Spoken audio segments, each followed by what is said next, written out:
राम मंदिर निर्माण से पहलगाम आतंकी हमले तक, सन्यासी जीवन से लेकर G20 समिट तक, ये क्या विचारधारा आपकी रही थी? संघ है क्या? बाकी जो धर्म है, उनका समीकरण कैसे बैठा और कब आया? As we all know, that terrorism has no religion. It only has a country. मैं तो उसे ना पाकिस्तान कहता हूँ, मतलब मैं दोगलों में गिनता हूँ। क्या ब्राह्मण होना गुनाह है? सनातन सार्वभौमिक था, सनातन सार्वभौमिक है और सनातन सार्वभौमिक रहेगा।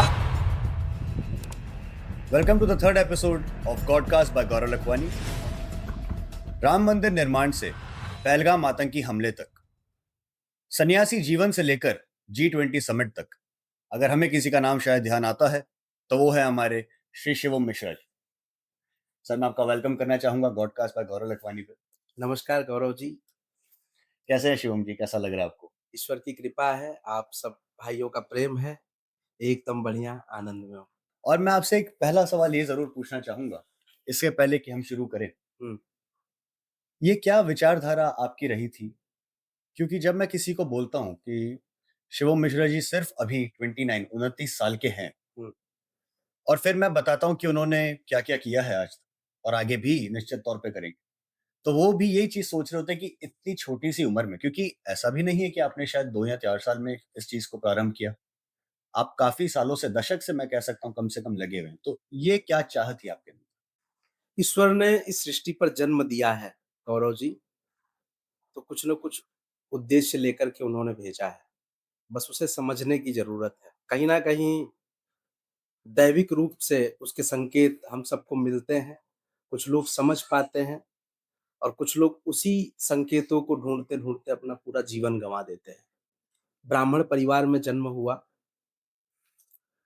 और उसी परिवार के संस्कारों ने हमें राष्ट्र के लिए, समाज के लिए, धर्म के लिए कुछ न कुछ करना सिखाया।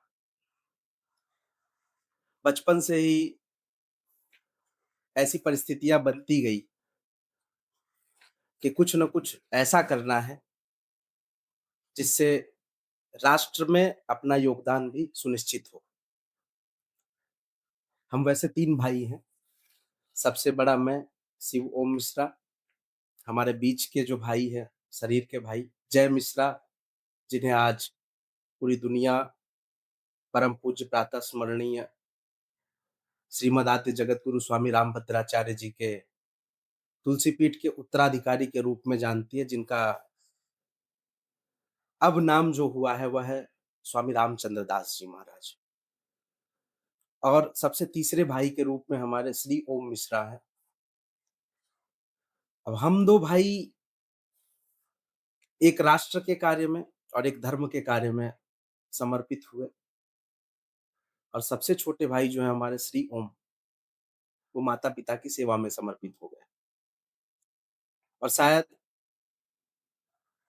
उनके समर्पण के कारण हम दोनों भाई समाज के अंदर अपने-अपने क्षेत्रों में अपना-अपना कार्य कर रहे हैं। तो बचपन से ही उत्कंठा थी कुछ न कुछ राष्ट्र के लिए करने की, देश के लिए करने की, समाज के लिए करने की। और इसी उद्देश्य से लगभग 2009-10 के आसपास हमारे बीच वाले भाई साहब जो थे, दूसरे नंबर के आचार्य रामचंद्र दास जी, वो पूज्य जगत गुरु जी की सेवा में चले गए और लगभग 2012-13 के आसपास हम भी अपने उद्देश्य को लेकर के गृह त्याग करके और समाज के कार्य में लग गए। और आज भी जीवन का उद्देश्य यही है, कुछ ऐसा कार्य करना है जिससे राष्ट्र को एक नई दिशा मिले और इस जीवन का एक-एक क्षण, रक्त का एक-एक कण राष्ट्र को समर्पित हो। और इसी उद्देश्य से हम आज तक लगे हैं और लगे रहेंगे आगे तक। तो जैसा आपने कहा शिवम जी के राष्ट्र के लिए कुछ करने की जो भावना है वो पहले दिन से आप में थी, जी, आज इस पॉडकास्ट में हमारे पास आपके लिए काफ़ी सारे उसी एंगल के सवाल हैं जी, और जैसे कि हमने राष्ट्र की बात कर ही दी, तो मैं चाहता हूँ शुरू ही करें एक ऐसे टॉपिक से जिसका पूरी दुनिया जिनका नाम जानती है, आरएसएस, जी, राष्ट्रीय स्वयंसेवक संघ। जी, जिनके नाम में ही राष्ट्रीय आता है, तो मैंने सोचा कि हम शुरू इससे किया जाए क्योंकि आपने जैसे बताया। जी, मैं ये पूछना चाहूँगा आपसे, जैसे आप उसका एक हिस्सा भी रहे हैं, जी। संघ का। हुँ। मेरा ये सवाल है भारत के युवा को जानने के लिए कि संघ है क्या? आरएसएस क्या चीज़? संघ को जानने के लिए हमें शाखाओं से जुड़ना पड़ेगा, क्योंकि जब तक हम शाखाओं से नहीं जुड़ते हैं, तब तक हम उसके मूल तक नहीं जा पाते हैं। आज़ादी से लेकर के आज तक, सीधे रूप में कहें तो संघ इस विश्व का एक सबसे बड़ा राष्ट्रवादी, सेवाभावी, स्वयंसेवी संगठन है। हुँ, वर्ष 2008 से लेकर के 10 के बीच तक संघ की शाखाओं में मेरा जाना हुआ और उस समय की बात है तब हाफ पैंट और सफ़ेद शर्ट, सर पर एक काली टोपी, हाथ में एक दंड और पैर में काले कलर का जूता, यही गणवेश होता था। और जब उस गणवेश को हम सब धारण करते थे, तो एक गजब की शक्ति शरीर के अंदर संचालित होने लगती थी। अपने आप में एक ऊर्जा, दिव्य ऊर्जा महसूस होती थी। अब आपको बताएँ हम कि उस समय हम स्कूल स्कूल जाते थे, स्कूलिंग थी हमारी, तो स्कूल से जाने के बाद प्रतिदिन तो नहीं जा पाते थे, पर रविवार की जो शाखा होती थी, तो वहाँ जाते थे हम। और वहाँ जाने के बाद हम सबके साथ मतलब जितने भी सेवक एकत्रित होते थे, वह सब मिल कर के पहले संघ की प्रार्थना करते थे, ध्वज को प्रणाम करते थे, भगवा ध्वज को हम सब गुरु मानते हैं, तो भगवा ध्वज को प्रणाम करते थे और उसके बाद जो क्रियाएँ होती थी, खेल-कूद की होती थी, परस्पर संवाद की होती थी, हुँ, जिससे शारीरिक, मानसिक और बौद्धिक विकास, ये तीनों जो उद्देश्य थे, ये संघ के थे और संघ की शाखाओं में जाने से मानसिक, शारीरिक और बौद्धिक तीनों प्रकार के विकास हमारे शरीर के अंदर होते थे। हम सब देश दुनिया के विभिन्न विषयों पर चर्चा करते थे। भारत की जो परंपरागत खेल की पद्धतियाँ थी, विभिन्न प्रकार के जो भारत के खेल थे, फिलहाल तो विलुप्त होते जा रहे हैं। परंतु उन खेलों के माध्यम से हमने अपने शरीर को मजबूत किया है। लाठी का दाँव सीखे, विभिन्न प्रकार के खेल जैसे कबड्डी है, खो-खो है और ऐसे अनेकों प्रकार के पुराने खेल जो पौराणिक भारत में खेले जाते थे, उन खेलों को हमने शाखाओं में जीवंत होते देखा है।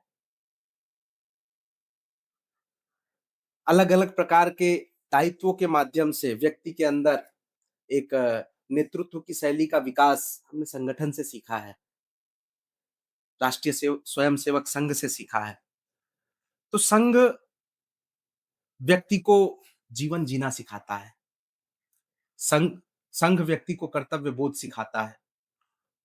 संघ व्यक्ति के वैचारिक स्तर को मजबूत करता है।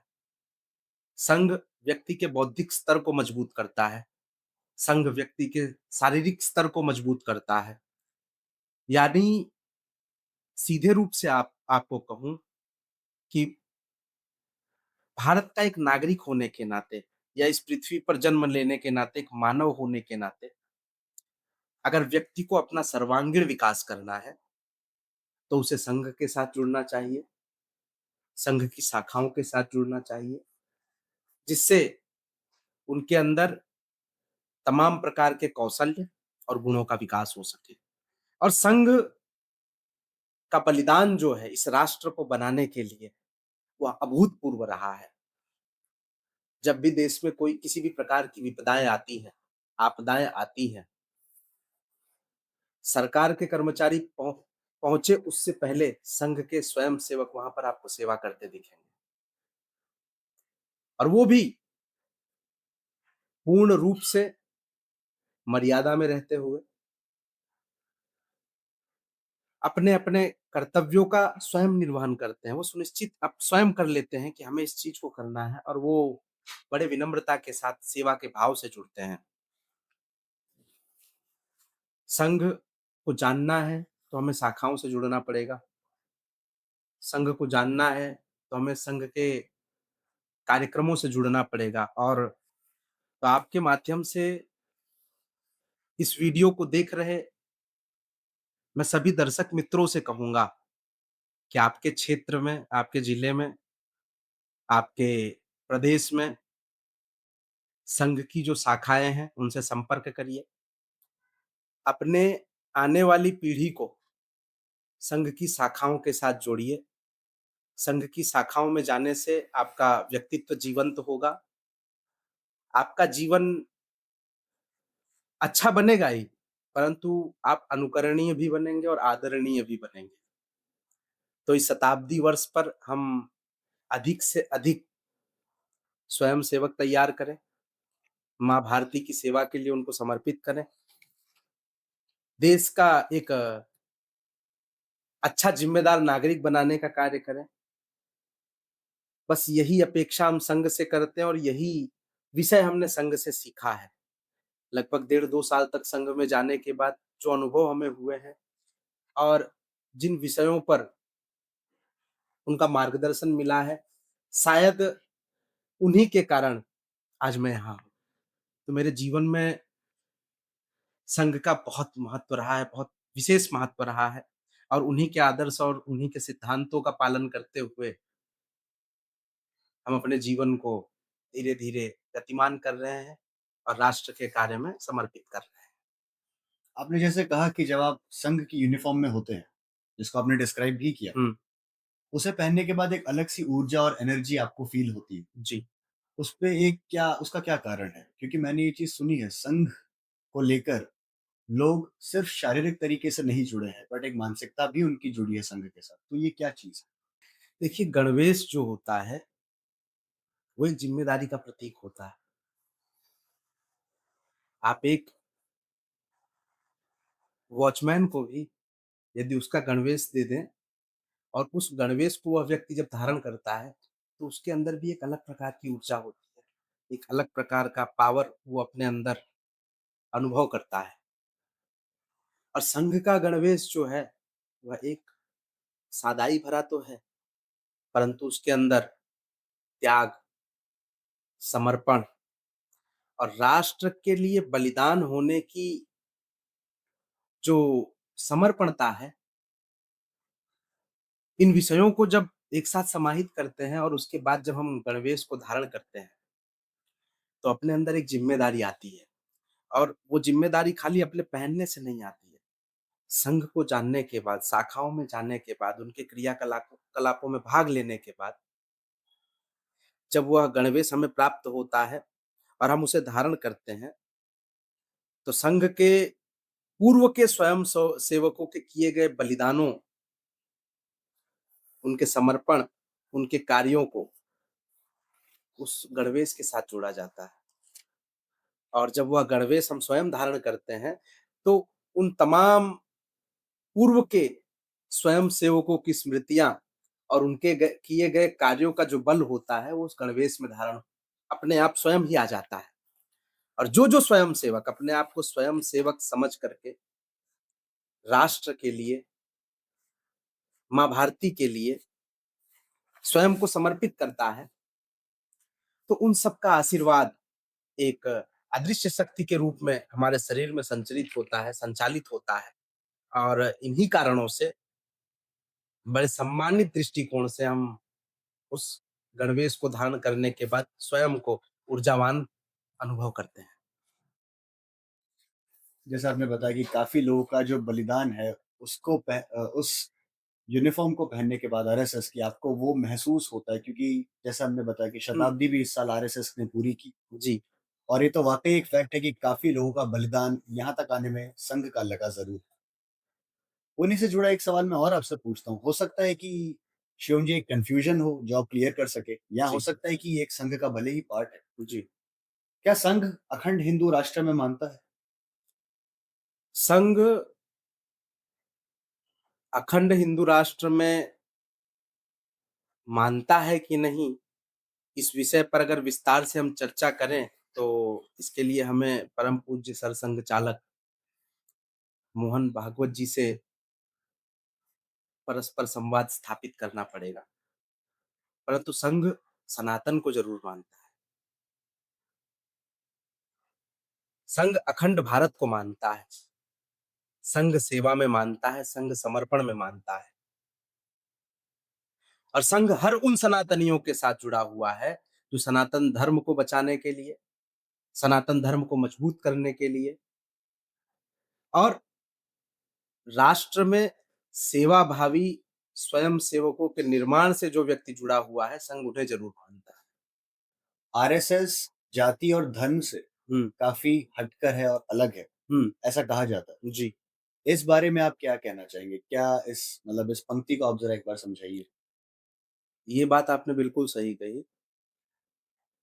संघ में जाति महत्वपूर्ण नहीं है, व्यक्ति महत्वपूर्ण है और व्यक्ति के अंदर की भावना महत्वपूर्ण है।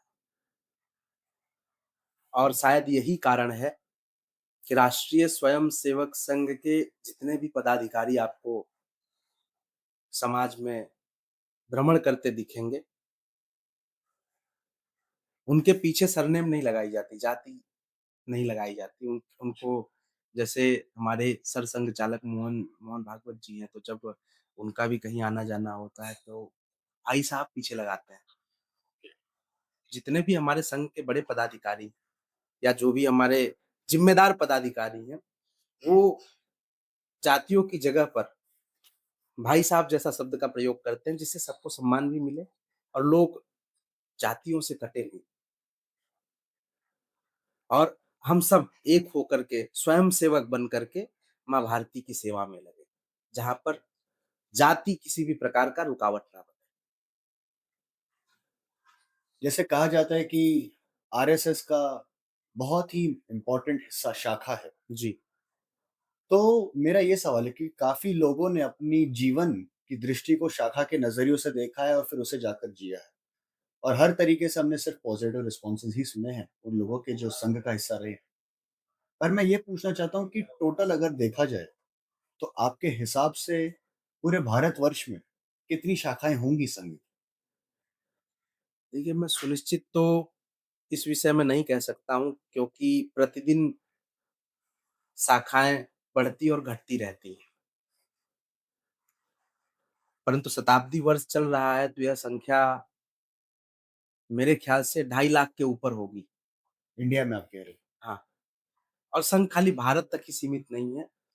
संघ विश्व के अनेकों देशों में अपने स्थान को मजबूत कर रहा है, अपने अस्तित्व को मजबूत कर रहा है और वहाँ के सेवाभावी, स्वयंसेवी युवाओं से संपर्क करके उनको शाखाओं से जोड़ रहा है।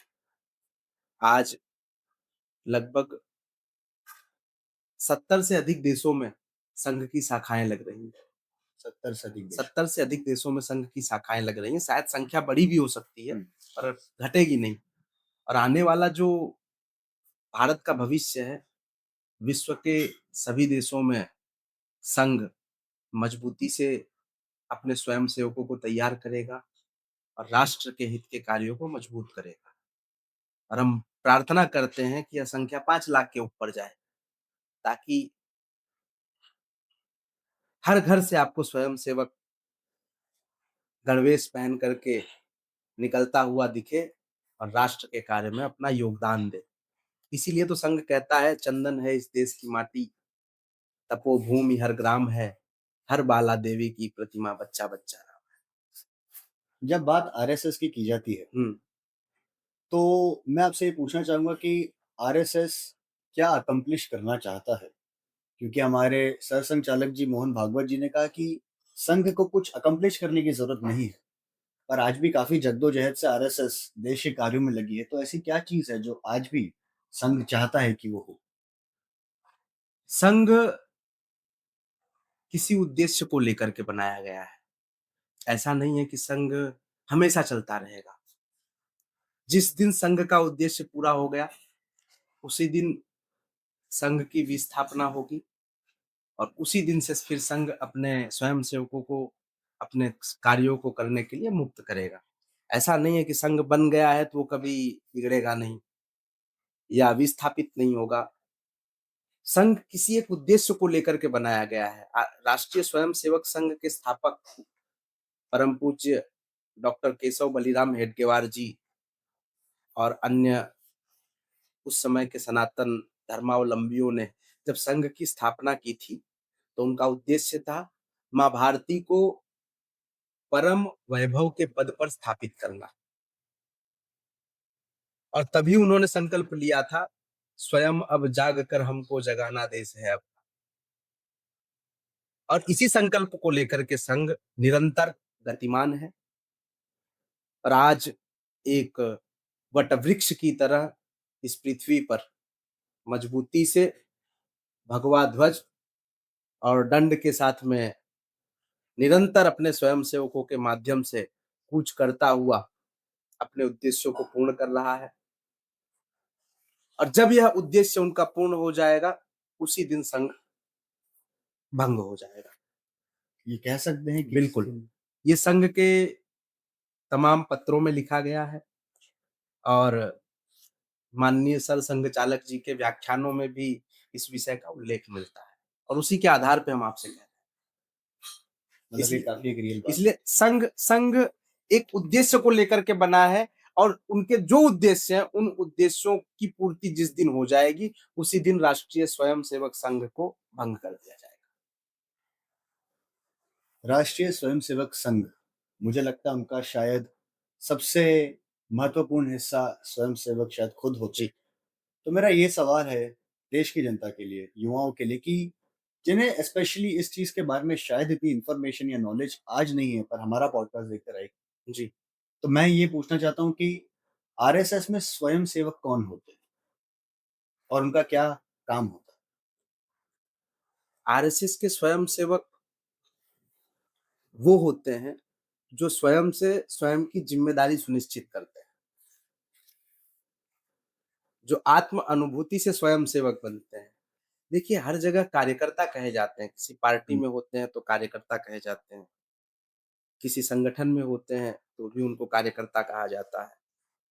परंतु दुनिया में एक ही ऐसा संगठन है जिनके कार्यकर्ताओं स्वयं सेवक नाम दिया गया है कि वो बिना किसी पद पर रहे, बिना किसी प्रतिष्ठा को प्राप्त किए, वो अपने सेवा की भावना को, अपने बलिदान की भावना को, अपने त्याग की भावना को, अपने समर्पण की भावना को निस्वार्थ होकर के राष्ट्र को समर्पित करें।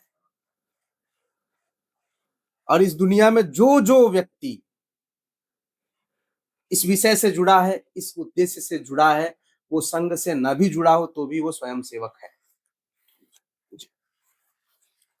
जैसे आप कहते हैं कि क्योंकि संघ एक इतनी बड़ी संस्था है, जी, मेरा ये सवाल है शिवम जी के संघ में ये डिसाइड कैसे होता है, हायरार्की कैसे सेट होती है कि सर संचालक कौन रहेंगे, स्वयंसेवक कौन रहेंगे, और जैसे बाकी विभिन्न तरीकों से संघ में हायरार्की सेट की जाती है कि उनका जी। ये लेवल है, तो वो कैसे सेट?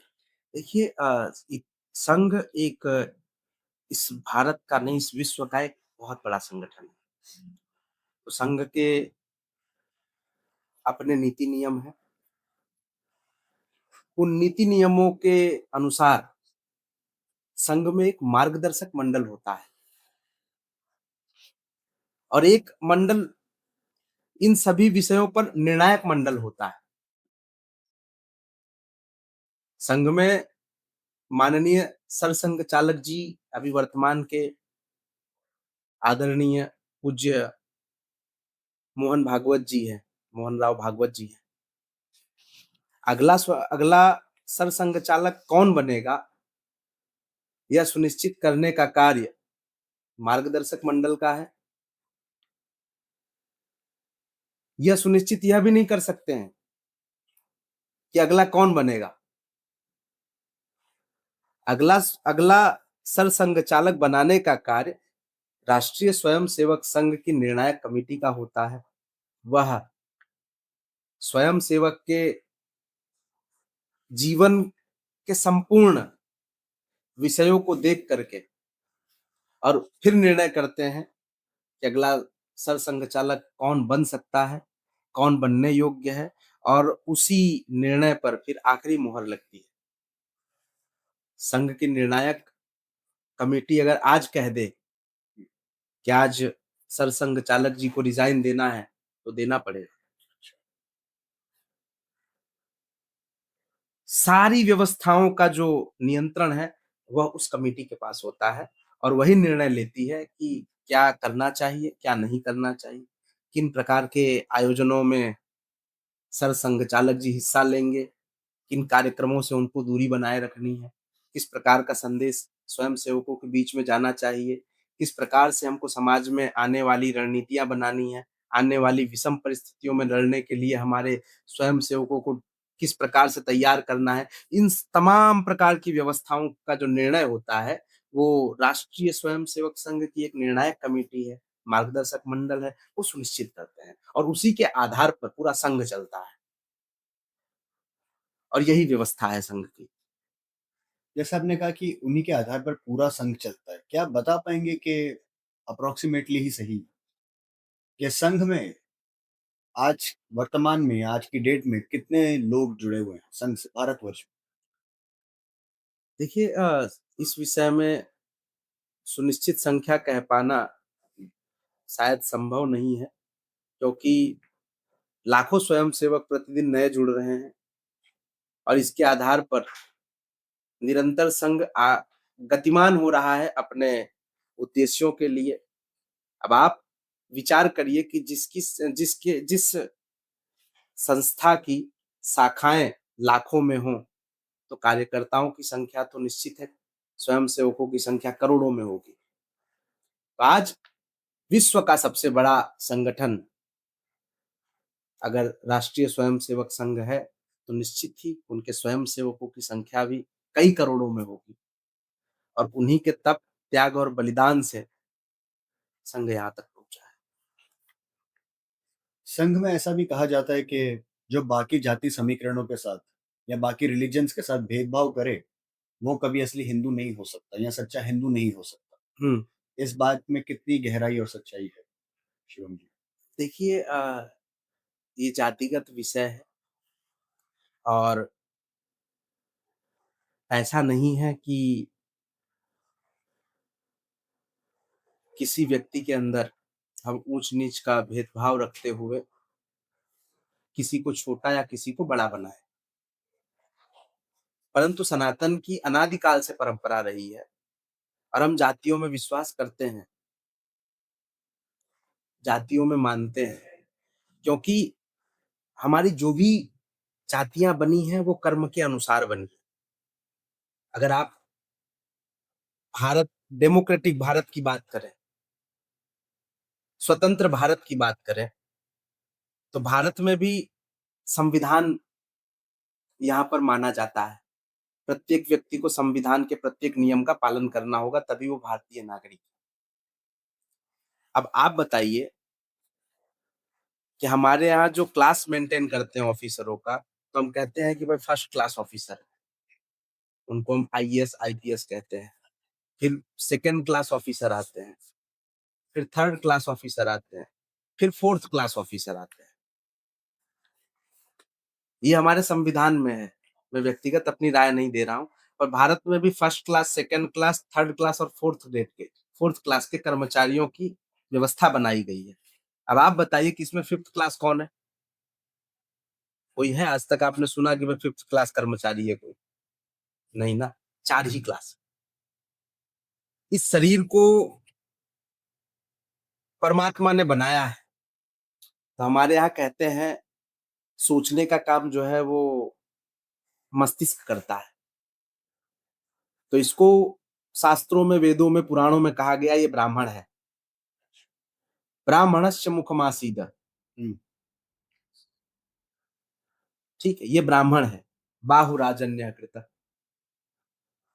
ये जो कंधे हैं, भुजाएँ हैं हमारी, ये रक्षा का कार्य करती हैं। इनका कार्य है रक्षा का, ये क्षत्रिय है। ये वैश्य है, जो पूरे शरीर को क्षमतावान बनाती है, ऊर्जावान बनाती है, अन्न को पचा करके तमाम विटामिन्स को, मिनरल्स को शरीर के अंग-अंग तक पहुँचाती है, ये वैश्य है। और ये जो पैर है, इसे हम शूद्र कहते हैं। ये ब्राह्मण, क्षत्रिय, वैश्य और शूद्र, ये हमारे शरीर की ही संरचना है और इसी के आधार पर अपने-अपने कार्यों को जिन्होंने सुनिश्चित किया है, उनको उस प्रकार के वर्ण में पौराणिक समय से ही रखा गया है। आज व्यवस्थाएँ धीरे-धीरे बदल रही हैं। आज आप देखेंगे कि चौथे वर्ण का व्यक्ति भी आपको collector, commissioner, chief secretary, secretary बन दिखेंगे आपको। इन पदों का पदभार ग्रहण कर रहे हैं। आज योग्यता की पूजा है और आपको ब्राह्मण भी झाड़ू मारता दिखेगा। तो ये उस समय की बात थी और आज का समय, ये जो नया जनरेशन है, जेन ज़ी जो कह रहे हैं हम, तो वो कर्मठता पे विश्वास करता है। आज हम मानते हैं कि उद्यमेन हि सिद्ध्यन्ति कार्याणि न मनोरथे नहि सुप्तस्य सिंहस्य प्रवेशन्ति मुखे मृगा। उद्यमों से कार्य सिद्ध होते हैं, न कि स्वप्न देखने से। अपने गुफा में बैठा हुआ शेर अगर सोचता रहे कि मुझे हिरन के नरम-नरम मांस मिल जाए, तो उसको नहीं मिलेगा। उसे प्राप्त करने के लिए उसे जंगल में जाना पड़ेगा, शिकार करना पड़ेगा, तब उसे प्राप्त होगा। ये देश बदल रहा है, युवाओं के दृष्टिकोण से भी बदल रहा है और पुरानी मानसिकताओं से धीरे-धीरे भिन्न होता जा रहा है। आज वो मर्यादाओं के बंधनों को तोड़ रहा है और अपने आप को, अपनी उपस्थिति को साबित करने में लगा हुआ है।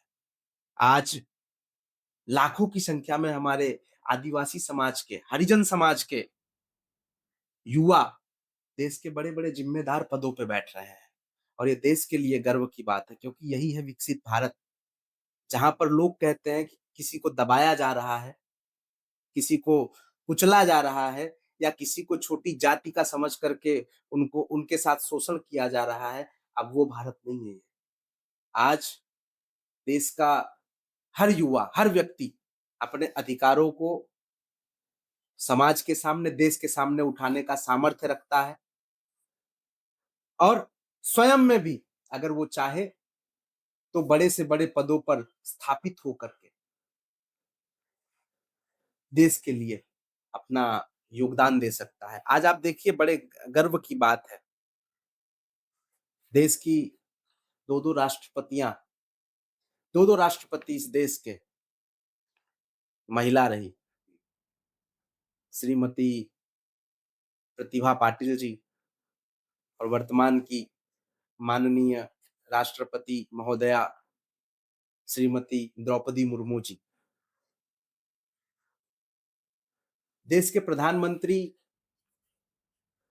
स्वयं किस वर्ण से आते हैं आप देखिए और उसके बाद आप देखिए कि देश के जितने बड़े से बड़े संत होंगे, जो बुद्धिजीवी व्यक्ति होंगे, वो हमारे आदरणीय प्रधानमंत्री जी का कितना सम्मान करते हैं। आज देश की स्थिति जातियों में बट करके नहीं है।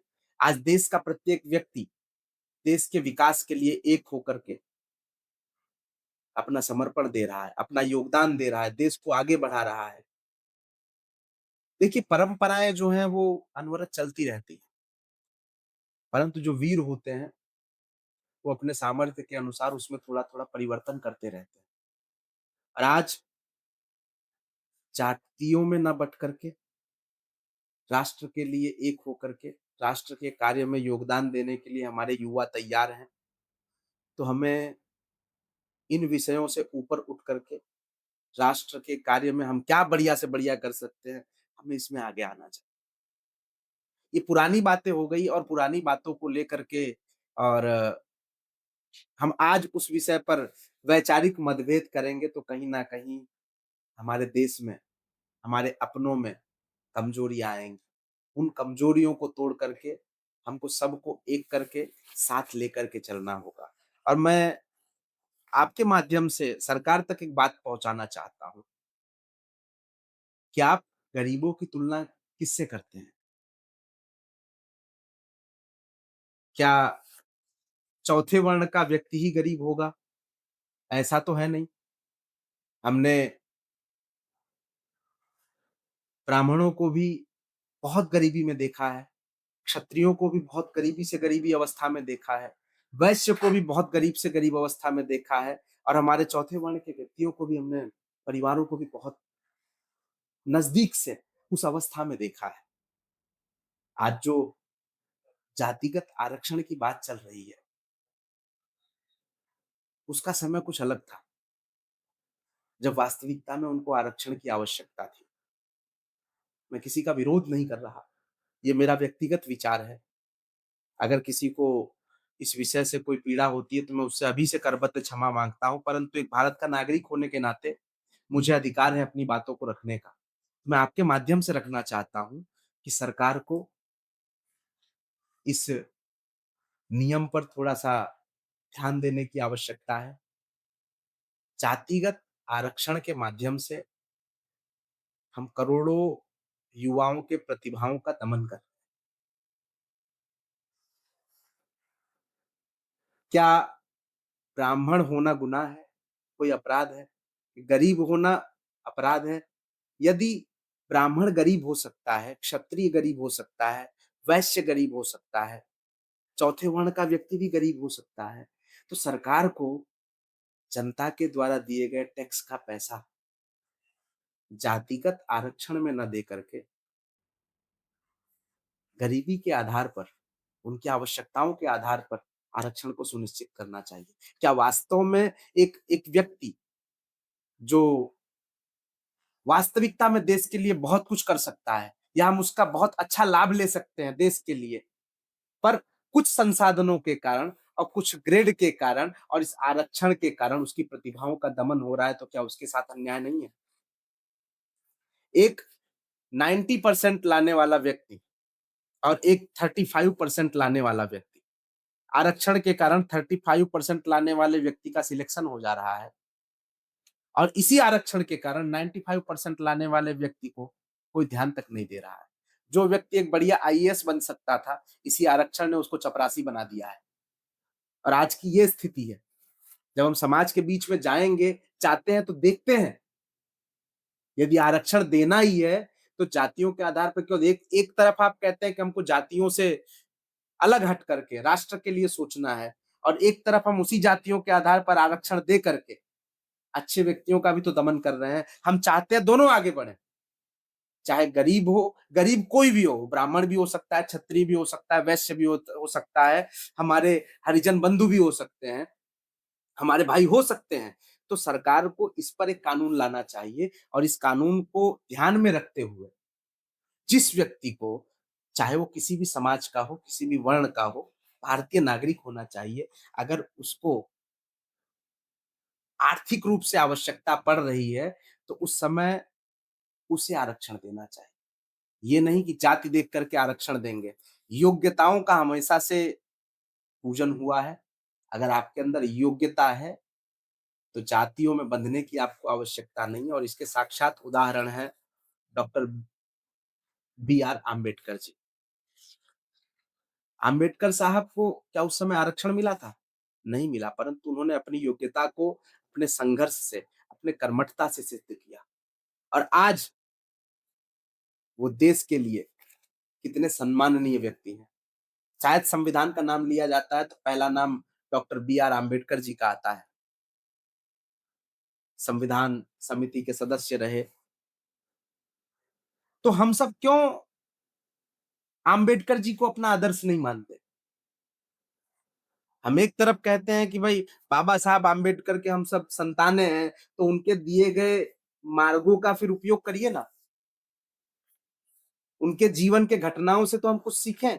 बस भारत की विडंबना ये है कि रामायण तो सब पढ़ते हैं, पर रामायण की कोई नहीं मानता। श्रीमद् भागवत गीता पे शपथ तो सब लेते हैं, परंतु उसको कभी हमने समझने की कोशिश नहीं की। वेदों को हम सब मानते हैं, परंतु उनके दिखाए गए मार्गों को नहीं मानते और शायद इसीलिए अधिकांश हमारे पूर्वजों के दिए गए बलिदान व्यर्थ चले जाते हैं। मैं इन सरकारों से कहना चाहता हूँ, एक बार आप जातिवादी आरक्षण को खत्म करके आर्थिक रूप से आरक्षण को लागू करके देखिए, इस पूरे दुनिया में अगर भारत का डंका ना बजे, तो मैं सार्वजनिक रूप से माफी मांगने को तैयार हूँ। योग्यताओं को आप मौका तो दीजिए। कहीं न कहीं सरकार की नीतियों ने हमारे भारत के युवाओं के प्रतिभाओं के साथ में खिलवाड़ किया है। उनकी प्रतिभाओं को दबाया है और दबाने का सबसे बड़ा कारण अगर कुछ है, तो वो आरक्षण है। इसलिए आरक्षण में मैं विशेष रूप से जातिवादी आरक्षण के मैं विपरीत हूँ और आर्थिक आरक्षण के मैं सापेक्ष में हूँ और मैं ही नहीं, भारत का हर युवा आज आर्थिक आरक्षण को स्वागत करेगा, परंतु जातिवादी आरक्षण के कारण उसके साथ हुए अन्याय को वो जीवन भर नहीं भूल पाएगा, क्योंकि उसकी प्रतिभाओं का हनन हुआ है। और आज अगर देश को प्रतिभा देखनी है, तो 5 साल के लिए एक बार ट्रायल प्रोजेक्ट ले आए सरकार। केंद्र सरकार अगर मेरी बात सुन रही है, तो एक बार प्रोजेक्ट बनाए, एक बिल पास करके देख ले, आर्थिक आरक्षण का, जातिवादी आरक्षण को बंद करके आर्थिक आरक्षण एक बार लागू कर दे, पूरे दुनिया में भारत का डंका बजेगा। क्योंकि ऐसे प्रतिभा संपन्न व्यक्ति भारत में हैं और जब आरक्षण ये जातिवादी आरक्षण बंद होगा और आर्थिक आरक्षण लागू होगा, तो उन प्रतिभाओं को एक नई अवसर मिलेगी, नया बल मिलेगा, सरकार का संबल मिलेगा, हम सबका साथ सहयोग मिलेगा और वो युवा जो 4 कदम चल सकता था, वो 1000 कदम दौड़ेगा। और इस कार्य में कोई योगदान कर सकता है, तो माननीय प्रधानमंत्री जी अपने कार्यकाल में अगर इस कार्य को कर सकते हैं, तो कर सकते हैं, नहीं तो आने वाले समय में तो हमें नहीं लगता है कि सरकारें बदले और ये कर सके, क्योंकि माननीय प्रधानमंत्री से हम सबको बहुत उम्मीदें हैं। और उन्होंने इस देश को समझा है, इस देश को जाना है, हर प्रकार के, हर क्षेत्र के नागरिकों से उनका संवाद हुआ है और शायद इसी कारण माननीय प्रधानमंत्री नरेंद्र मोदी जी के कार्यकाल में सनातन धर्म के धर्मावलंबियों का मस्तक ऊंचा हुआ है गर्व से, क्योंकि उनके सैकड़ों वर्षों के संघर्षों के संकल्प को अगर किसी ने पूरा किया है, तो हमारे माननीय प्रधानमंत्री जी हैं। और आप 150 वर्ष का आयुष्य प्राप्त करिए। आप हम सबका भी आयुष्य आपको प्राप्त हो। आप दीर्घायु हो। इस राष्ट्र को इसी तरह से दुनिया के हर एक देश में गौरवान्वित कराते रहें, राष्ट्र को मजबूत करते रहें, सेना को मजबूत करते रहें, देश के नागरिकों के मस्तक को गर्व से चौड़ा करते रहें। आप चिरायु हों, आप शतायु हों, आप पर साधु संतों का, ऋषियों मुनियों का आशीर्वाद इसी तरह से एक बरखा की धार की तरह बहती रहे और आप यश कीर्ति को प्राप्त हों, यही ईश्वर से प्रार्थना करते हैं। जैसा आपने कहा कि जातियों पर बात तो काफ़ी पुराने अब दिनों की बात हो गई। हुँ, मैंने एक वीडियो में भी सुना था, जो संघ का ही वीडियो था। वहाँ पे खुला कहते हैं कि इस्लाम था, है और रहेगा। हुँ, पर यही कॉन्फिडेंस हमें दोनों साइड्स से चाहिए, ज़रूरी है। तो ही दुनिया की दृष्टि में हुँ। दोनों रिलिजन साथ में आराम से रह सकते देखिए, आप रिलिजन की बात कर रहे हैं, आप इस्लाम की बात कर रहे हैं, मैंने काफ़ी पढ़ा है इस्लाम के लिए और काफ़ी कंट्रोवर्सी हमारे साथ हुई है इस विषय को लेकर के। सबसे पहले मैं आपको बताना चाहूँगा, इस दुनिया में सबसे बड़ा अगर कोई विषय है तो वो धर्म है, रिलिजियस है। और जब तक विभिन्न प्रकार के धर्म रहेंगे तब तक विवाद होते रहेंगे। क्योंकि एक बार मतभेद हो जाए, तो उन मतभेदों को हम सही कर सकते हैं, सुलझा सकते हैं। परंतु एक बार मनभेद हो जाए, तो वो नहीं सुलझता है। एक बार गाँठ अगर लग गई, तो गाँठ अपने आप दिखेगी ही आपको। सबसे पहले जानना ज़रूरी है धर्म क्या है? शास्त्रों के अनुसार धर्म की व्याख्या है धारयेतीति धर्मः, जो धारण करने योग्य है वो धर्म है। जो आप धारण करते हैं, आप जो धारण करते हैं वो धर्म है। आपने सत्य को धारण किया है, आपने परोपकार को धारण किया है, आपने पुरुषार्थ को धारण किया है, आपने तप को धारण किया है, आपने त्याग को धारण किया है। यही गुण आपको धार्मिक बनाते हैं।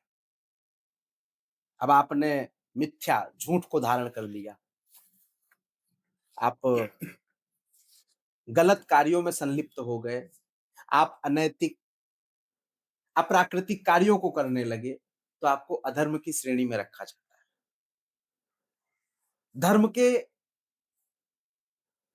कोई अलग-अलग प्रकार नहीं होते हैं, धर्म एक होता है। धर्म एक होता है, जो धारण करने योग्य हो। या तो सीधी बात है आप धार्मिक हैं या अधार्मिक हैं। इसके बाद तो ये नहीं आता ना कि हाँ, थोड़ा-सा धार्मिक है, थोड़े से अधार्मिक है, फिर वो दोगलो वाली नीति आ जाती है।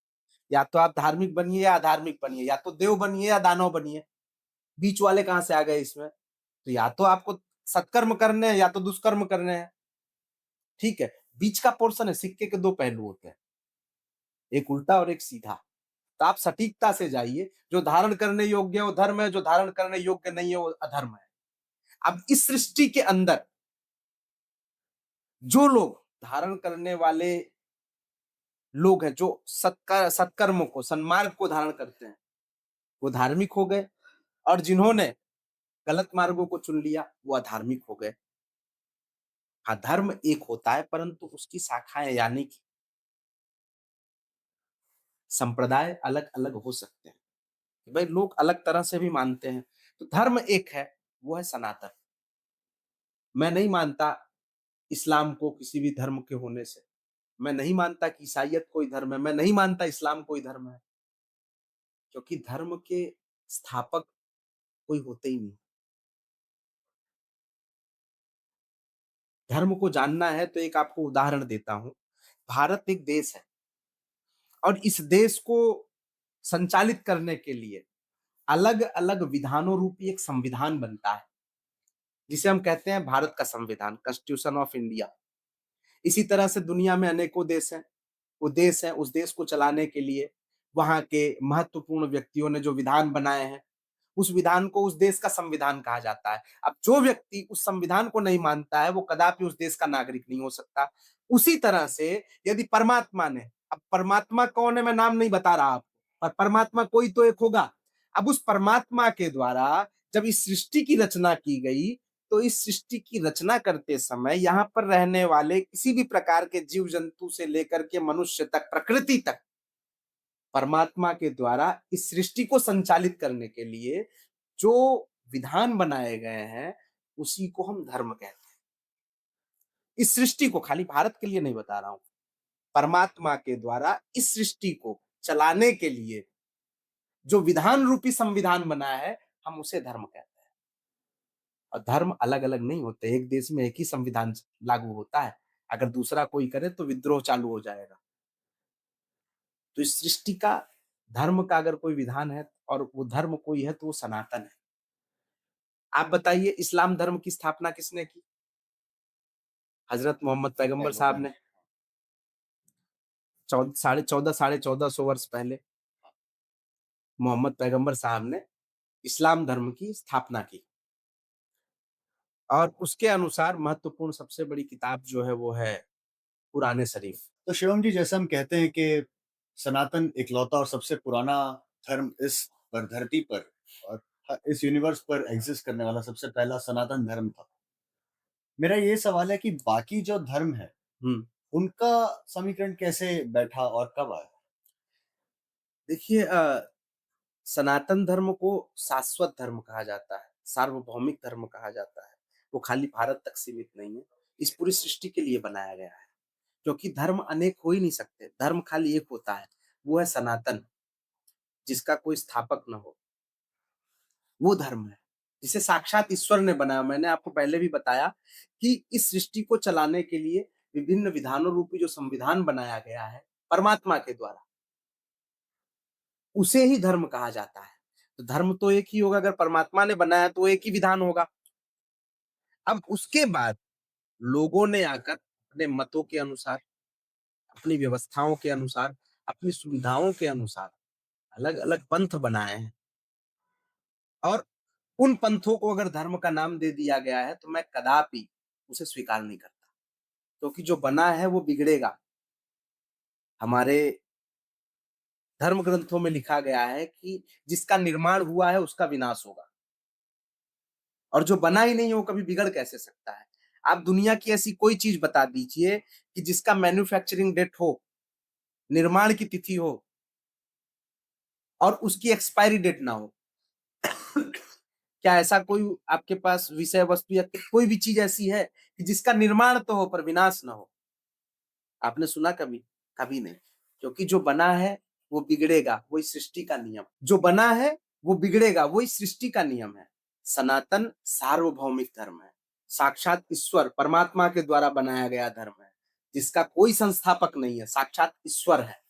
और धर्म कभी अलग अलग हो ही नहीं सकते, धर्म एक होता है जो इस विश्व के सभी प्राणियों के लिए, प्रकृति के सभी जीवों के लिए, सभी अंग के लिए समान हो, समान नियम हो, समान कानून हो, समान संहिता हो, वो है सनातन धर्म।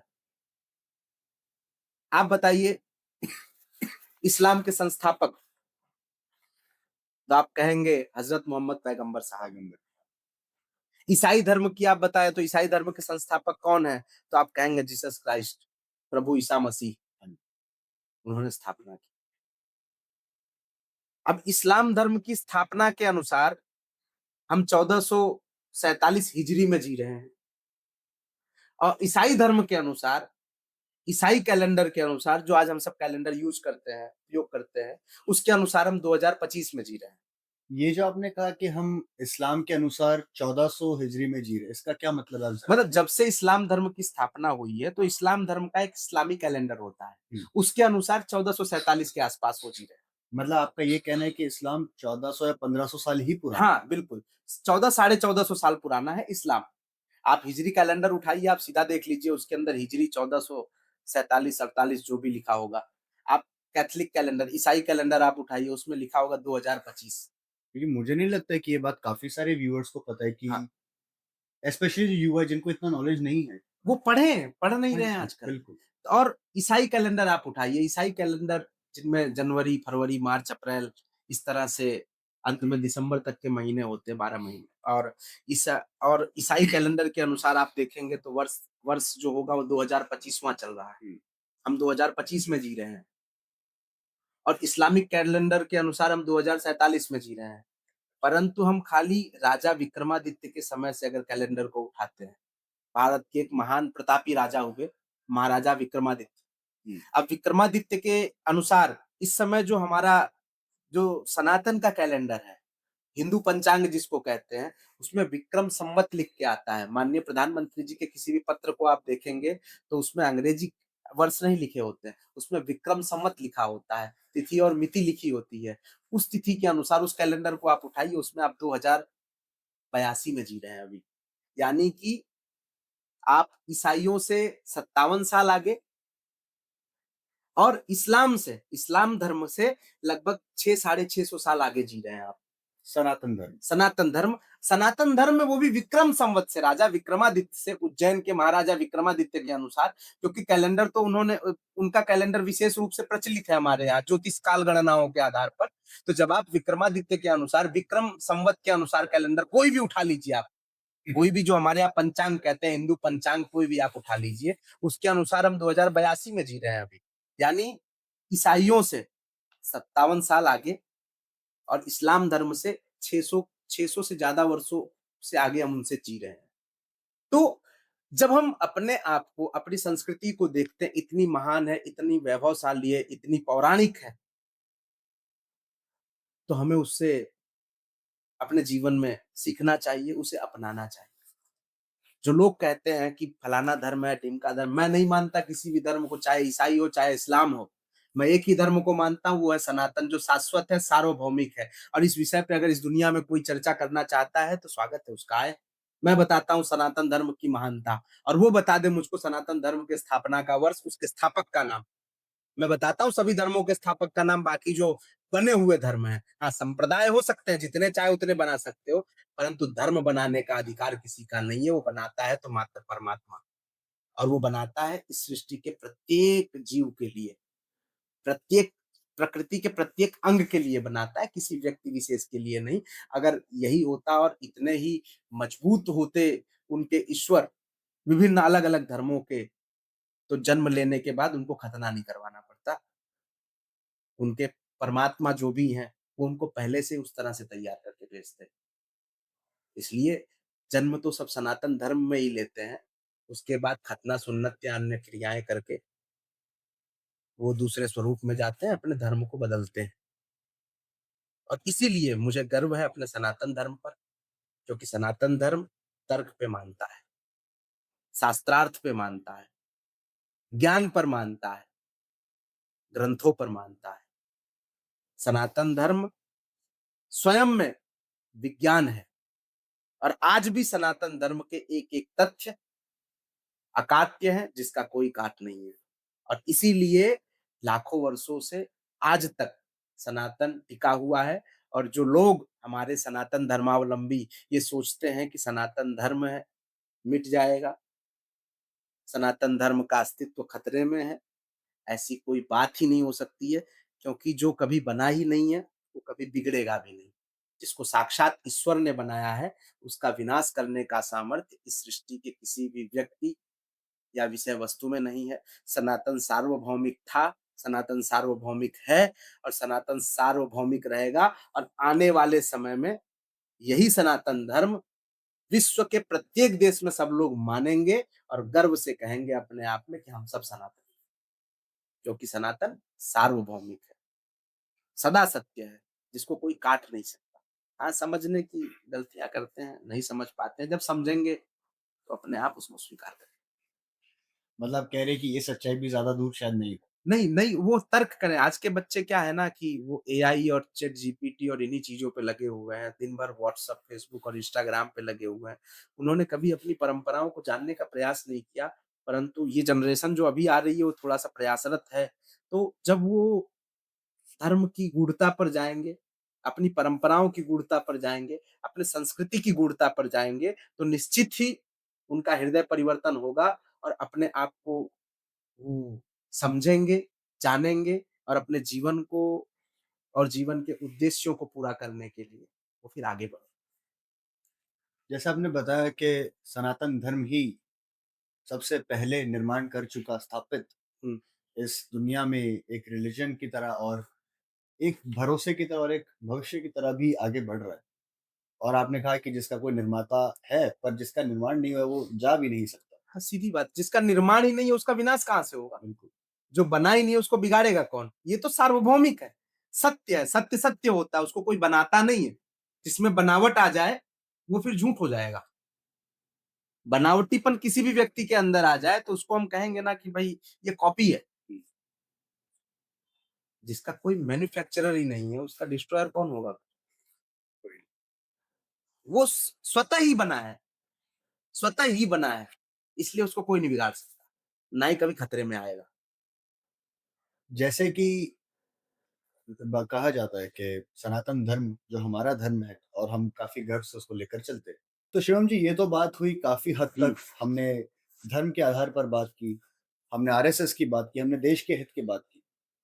अब उन्हीं के एक और पहलू पर अगर मैं जाऊँ, हुँ, हमारे माननीय प्रधानमंत्री श्री नरेंद्र मोदी जी, हुँ, क्योंकि मैं जानता हूँ कि आप काफ़ी सालों से, हुँ, दशक से ऊपर शायद हो गया कि आप उनके संपर्क में हैं। हुँ। एक बार बताना चाहेंगे आप कब से उन्हें पहचानते हैं, जानते हैं? आपने अपने उन्हें करीब से भी देखा है? देखिए, मेरे आदर्श हैं, थे और आगे रहेंगे भी। माननीय प्रधानमंत्री जी से मेरा मेरा कई बार मिलना भी हुआ, लेकिन पहली मुलाकात मेरी है वर्ष 2012 की। जब माननीय प्रधानमंत्री जी हमारे गुजरात के मुख्यमंत्री हुआ करते थे और उस समय उन्होंने एक बहुत अच्छा कॉम्पिटिशन प्रारंभ किया था जिसका नाम था वांचे गुजरात, पढ़े गुजरात, क्योंकि हमारे मोदी जी को पढ़ने का बड़ा आनंद था। वो पढ़ते बहुत थे।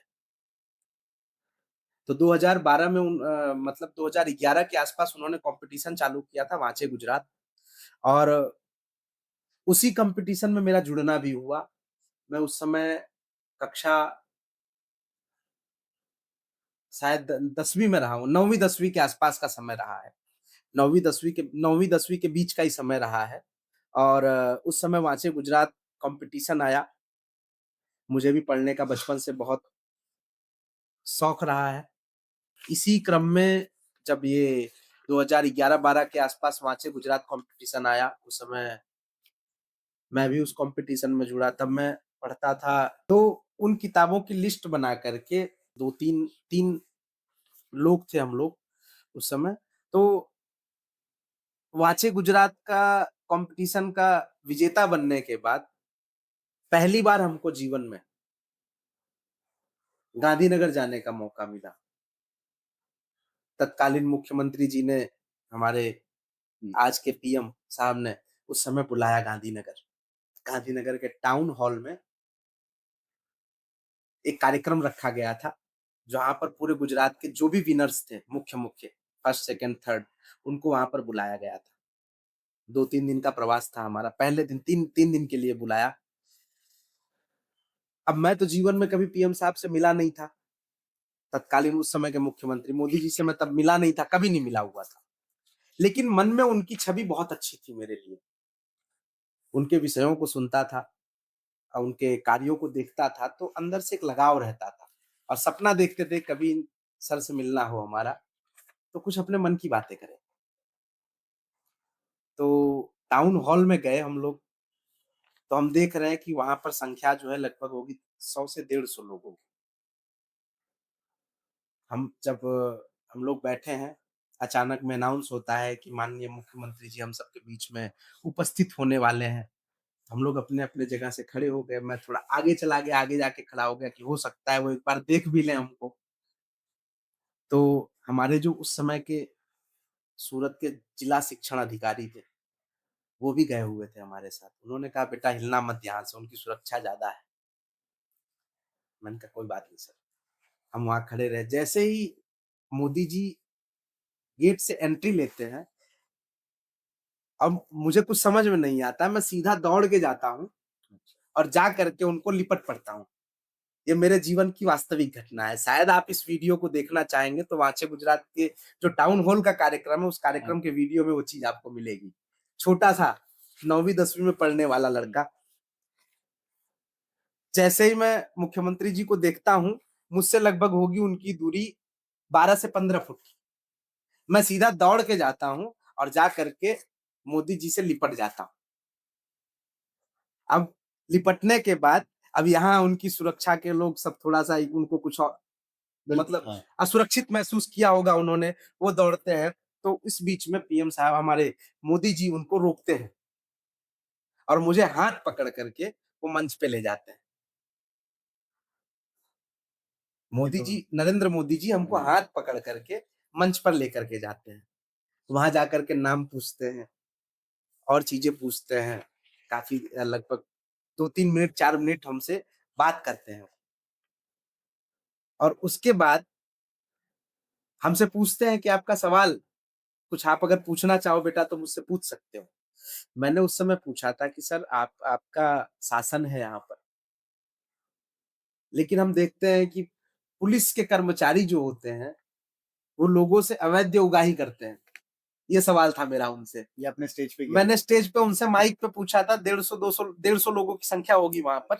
मैंने माइक से उनसे वही पूछा था कि आज आपके मुख्यमंत्री होते हुए, मैं तो ये मानता था कि मुख्यमंत्री से बड़ा कुछ नहीं होता। तो मैंने कहा आपके होते हुए गुजरात में यहाँ की पुलिस लोगों से अवैध उगाही क्यों करती है? तो उन्होंने इसका बड़ी सरलता से जवाब दिया था। बोले बेटा, जब आप कोई अनएथिकल चीज़ करते पकड़े जाते हो, या आपके पास हेलमेट नहीं होता है, या आपके पास गाड़ी के कागज़ नहीं होते हैं, तब तो मेरी उम्र उतनी नहीं थी, परंतु जागरूकता के लिए मेरे मन में सवाल था, कुछ तो पूछूँ उनसे, और ये पूछना मुझे ज़रूरी लगा, तो मैंने उनसे पूछा था तो उन्होंने कहा मुझे कि जब आपके पास हेलमेट नहीं है, आपके पास गाड़ी के कागज़ नहीं है या अन्य चीज़ें नहीं हैं और आपको पुलिस रोकती है, तो गलती किसकी है? मैंने कहा हमारी है। बोले सबसे पहले आपकी गलती है तो आप उसको सुधारें। दूसरी चीज़, पुलिस कभी भी आपसे सीधे तो ये नहीं कहती होगी कि लाओ पैसा दे दो, ठीक है? कहीं न कहीं आप उसको प्रेरित करते हैं। यानी कि भ्रष्टाचार को बढ़ावा देने का कार्य हम सबसे पहले अपनी तरफ से करते हैं। यदि हम अपने गाड़ी का कागज़ कंप्लीट रखें, हेलमेट्स वगैरह अपने पास रखें, तमाम नियम कानून का पालन करें और उसके बाद कोई भी व्यक्ति ऐसा कर रहा हो तो उसको दंडित करने का काम सरकार सरकार का है और वो करेगी। परंतु हम क्या करते हैं कि अपनी गलतियों को छुपाने के लिए पुलिस को ऑफ़र करते हैं और उसी ऑफ़र का कुछ ऐसे लोग होते हैं जो उसका लाभ उठाते हैं और उसके कारण पूरा पुलिस डिपार्टमेंट बदनाम होता है। तो हमारा प्रयास ये होना चाहिए कि हम सबसे पहले अपनी तरफ से ठीक बने और उसके बाद कोई भी व्यक्ति इस तरह की कार्रवाई करता है या किसी भी प्रकार का गलत हरकत करते पकड़ा जाता है या भ्रष्टाचार को बढ़ावा देता पकड़ा जाता है, तो उसके ऊपर कानूनी जाँच करवा करके उसके ऊपर कार्रवाई करवाने का कार्य हमारा बनता है। लेकिन पहले हमको ठीक होना पड़ेगा। जब हम ठीक रहेंगे तो किसी के ऊपर उँगली उठा सकते हैं, वो भी तो मनुष्य है। गलती उसकी हो सकती है, लेकिन शुरुआत आपने की है, उसको उस हद तक जाने के लिए प्रेरित भी तो आपने किया है। इसी कारण से ये बढ़ता चला जा रहा है। अगर हमारे देश के सभी नागरिक इसी तरह से नियमों का पालन करते हो जाएँ, तो आने वाले समय में सबसे बढ़िया अगर कोई शासक बनेगा, प्रशासन बनेगा तो पुलिस डिपार्टमेंट बन सकता है। लेकिन उसको बनाने के लिए हमको भी ठीक होना पड़ेगा। हम ठीक हो जाएँगे, तो ये देश ठीक हो जाएगा और इनको ठीक करने के लिए हमको ठीक होना ज़रूरी है। जिस दिन हम अपने अधिकारों का पालन करने लगे, उस दिन सब अपने आप ठीक हो जाएगा। और ये उन्होंने मुझे सबके सामने समझाया था। ये पहला ज्ञान उनसे मिला। उसके बाद विभिन्न कार्यक्रमों में आना-जाना हुआ। उसके बाद मैं एक बार सूरत में वापस मिला था उनसे 2013 के आस-पास जब वो 12-13 के आस-पास गोडादरा में आए थे सूरत में। हुँ, गोडादरा में आए थे। उस बीच शैलेश लोढ़ा जी एक अच्छे कवि हैं देश हुँ, के।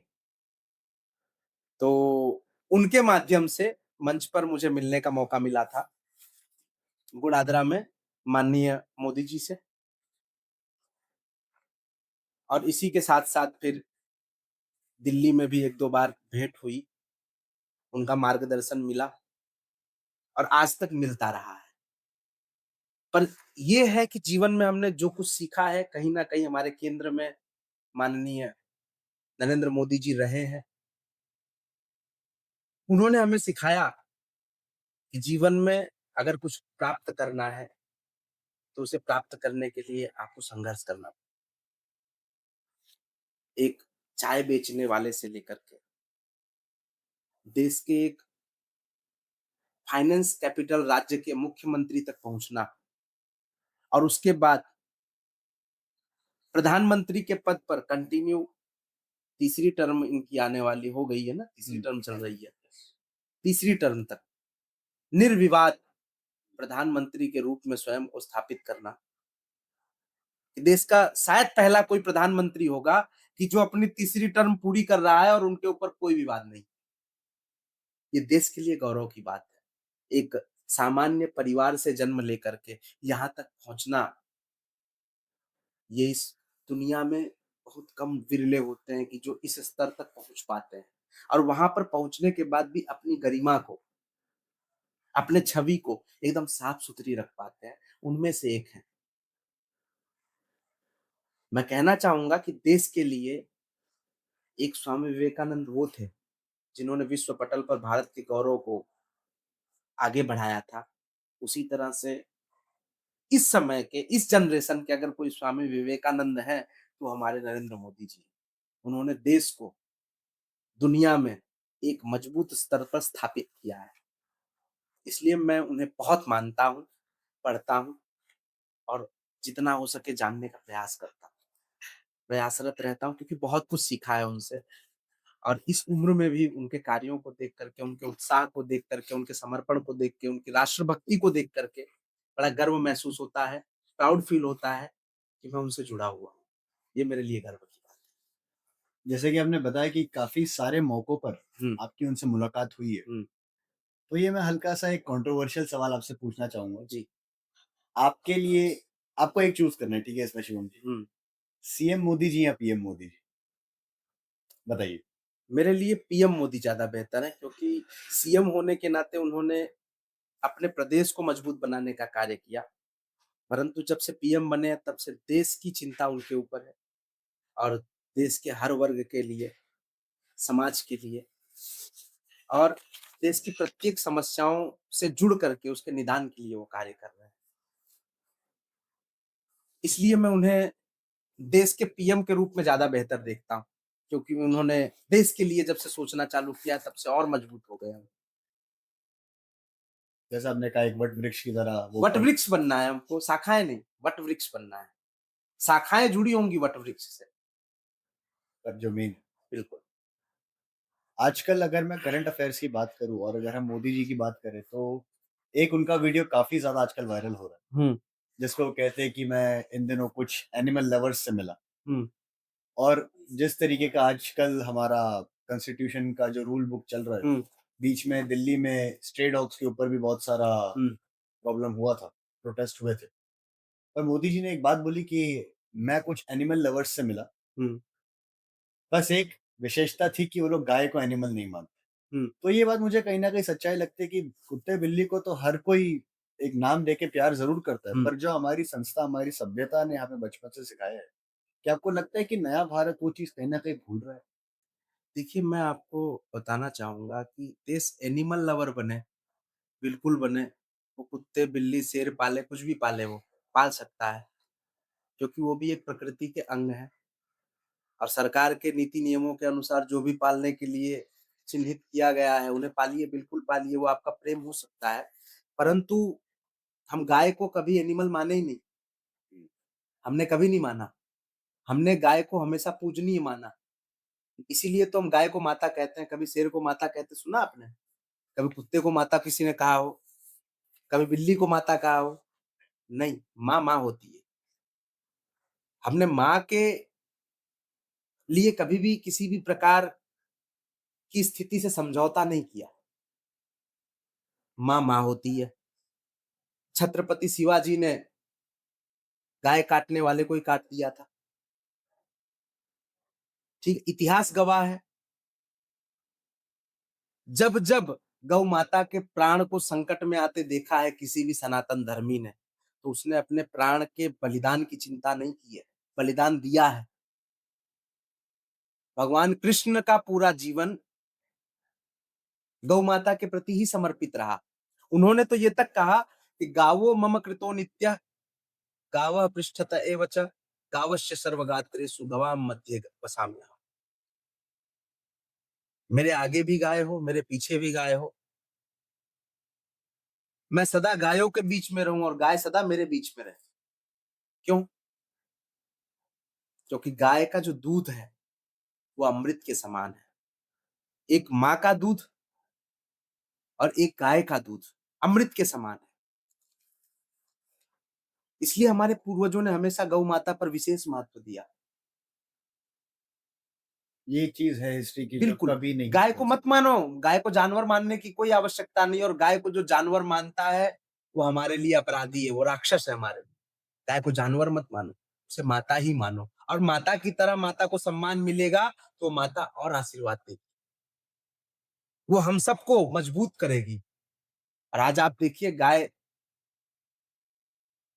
गाय ने हमेशा हमारे जीवन के साथ जुड़ करके हमेशा हमें सुख ही दिया है। चाहे आप कामधेनु गाय की बात कर लें या चाहे आज की गायों की बात कर लें, पर गायों में भी श्रेष्ठ गायों का हमने चयन किया, वो थी देसी नस्ल की गाय, भारतीय नस्ल की गाय, जिनके दूध में पौष्टिकता थी, जिनके दूध में वो अमृत तत्व थे। हमने उस गायों को महत्व दिया। आज हम गायों के नाम पर जर्सी, सूअर जैसी गायों का जो विदेशी नस्ल की गाय हैं, जिनके दूध का कोई अर्थ नहीं है, उन गायों का दूध पी रहे हैं। इसलिए जो बालक भी पैदा हो रहे हैं, जो बच्चे भी अब उस गाय का दूध पी कर के आ रहे हैं, तो उनकी मानसिक स्थिति का भी अंदाजा हम लगा सकते हैं। वो पतन की ओर है हुँ, और गाय भारत के लिए हमेशा से महत्वपूर्ण रही, पूजनीय रही है। गऊ को हमने माता कहा है, तो माता के प्रति हमारा जो कर्तव्य है, कहीं न कहीं हम में या आज की जनरेशन में उन कर्तव्यों के अंदर कहीं न कहीं कमियाँ दिख रही हैं। हम अपनी ज़िम्मेदारियों से विमुख होते जा रहे हैं और इसी के कारण आज गायों की दुर्दशा ये है कि रोडों पर थैलियाँ खाती घूम रही हैं। दुर्दशा हो रही है उनकी और हम कहने के लिए तो माता कह रहे हैं। तो हम जब जब तक अपनी गायों के लिए उचित व्यवस्था नहीं कर देते, तब तक कसाइयों को भी गलत कहना उसके हम अधिकार ही नहीं है। हमें अगर कसाइयों से बचाना है तो पहले अपने गाय को अपने घर में सम्मान के साथ रखना होगा। हम पहली रोटी गाय की निकालते हैं इसीलिए निकालते हैं, क्योंकि माता का सम्मान है उसकी उनके लिए। तो हम अपने भाव को फिर से जीवंत करें।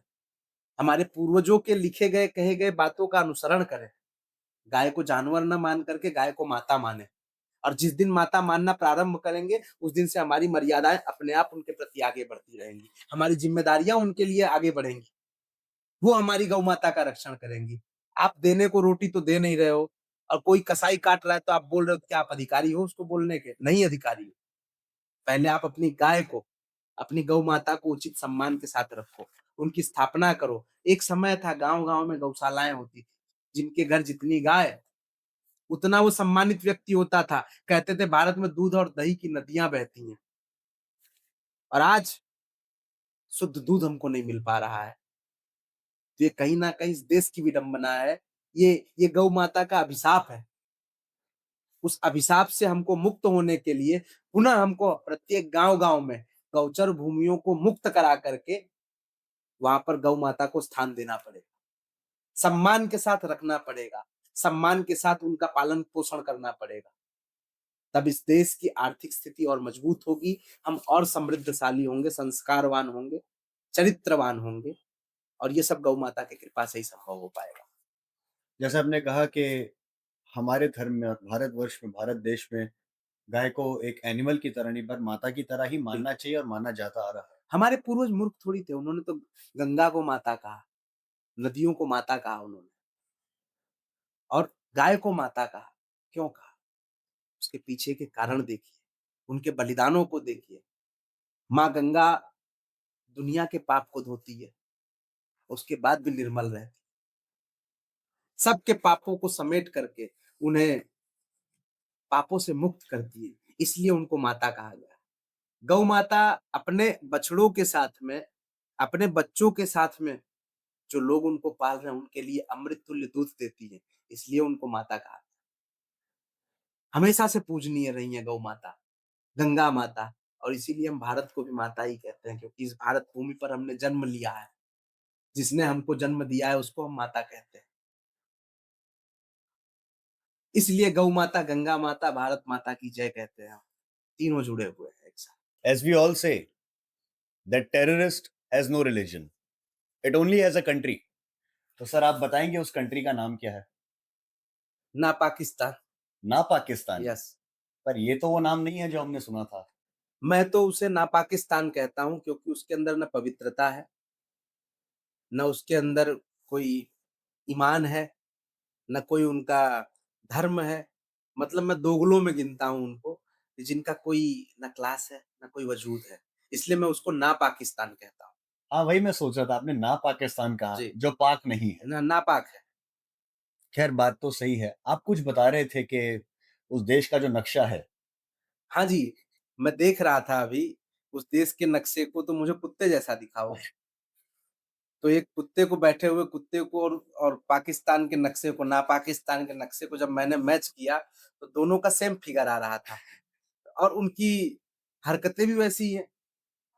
तो मैं बल्कि जो कुत्ता होता है, वो वफ़ादार होता है। इनके अंदर तो वफ़ादारी भी नहीं है। हर जगह दोगलागिरी इनकी होती है। इसलिए मैं नहीं मानता है।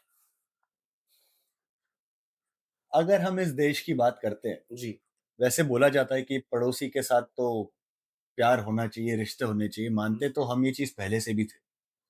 खैर ज़रूरी नहीं था कि हमारे पड़ोसी भी बने, पर कुछ कारणवश की वजह से ये देश अलग ज़रूर हो गया हमसे, था तो भारत माता ही। हुँ, मैं पूछना चाहूँगा क्योंकि शिवम जी हमने सारी कवरेज देखी। पहलगाम आतंकवादी हमला जब हुआ, हुँ।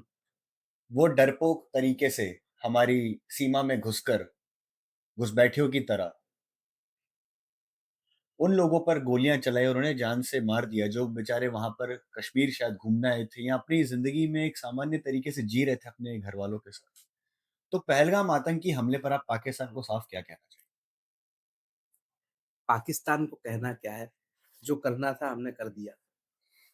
4 मई 22 अप्रैल को शाम की खबर आती है कि हमारे 26 से अधिक भारतीय नागरिकों को धर्म पूछ करके और उन्हें गोली मार दी।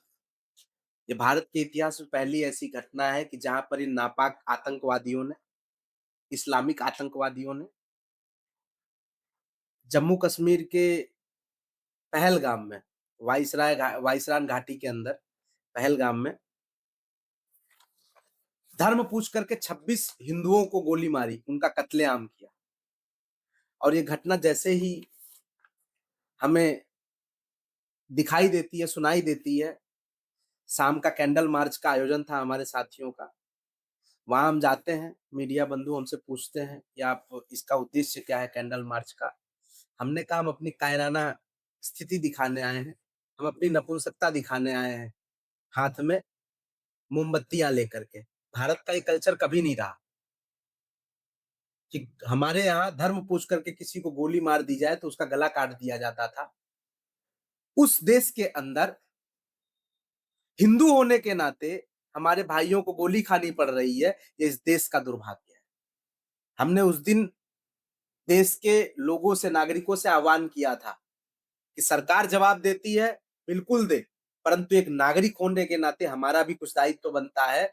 हमारे पास हथियार तो नहीं है, परंतु जिस जगह पर इन आतंकवादियों ने धर्म पूछ करके गोली मारी थी, उसी जगह पर उन्हीं आतंकवादियों को धर्म बताने आ रहे हैं, धर्म का अस्तित्व बताने आ रहे हैं, अपना सामर्थ्य बताने आ रहे हैं और उनके छाती पर भगवा गाड़ने आ रहे हैं। इन आतंकवादियों में अगर ताकत हो तो आकर के रोक ले।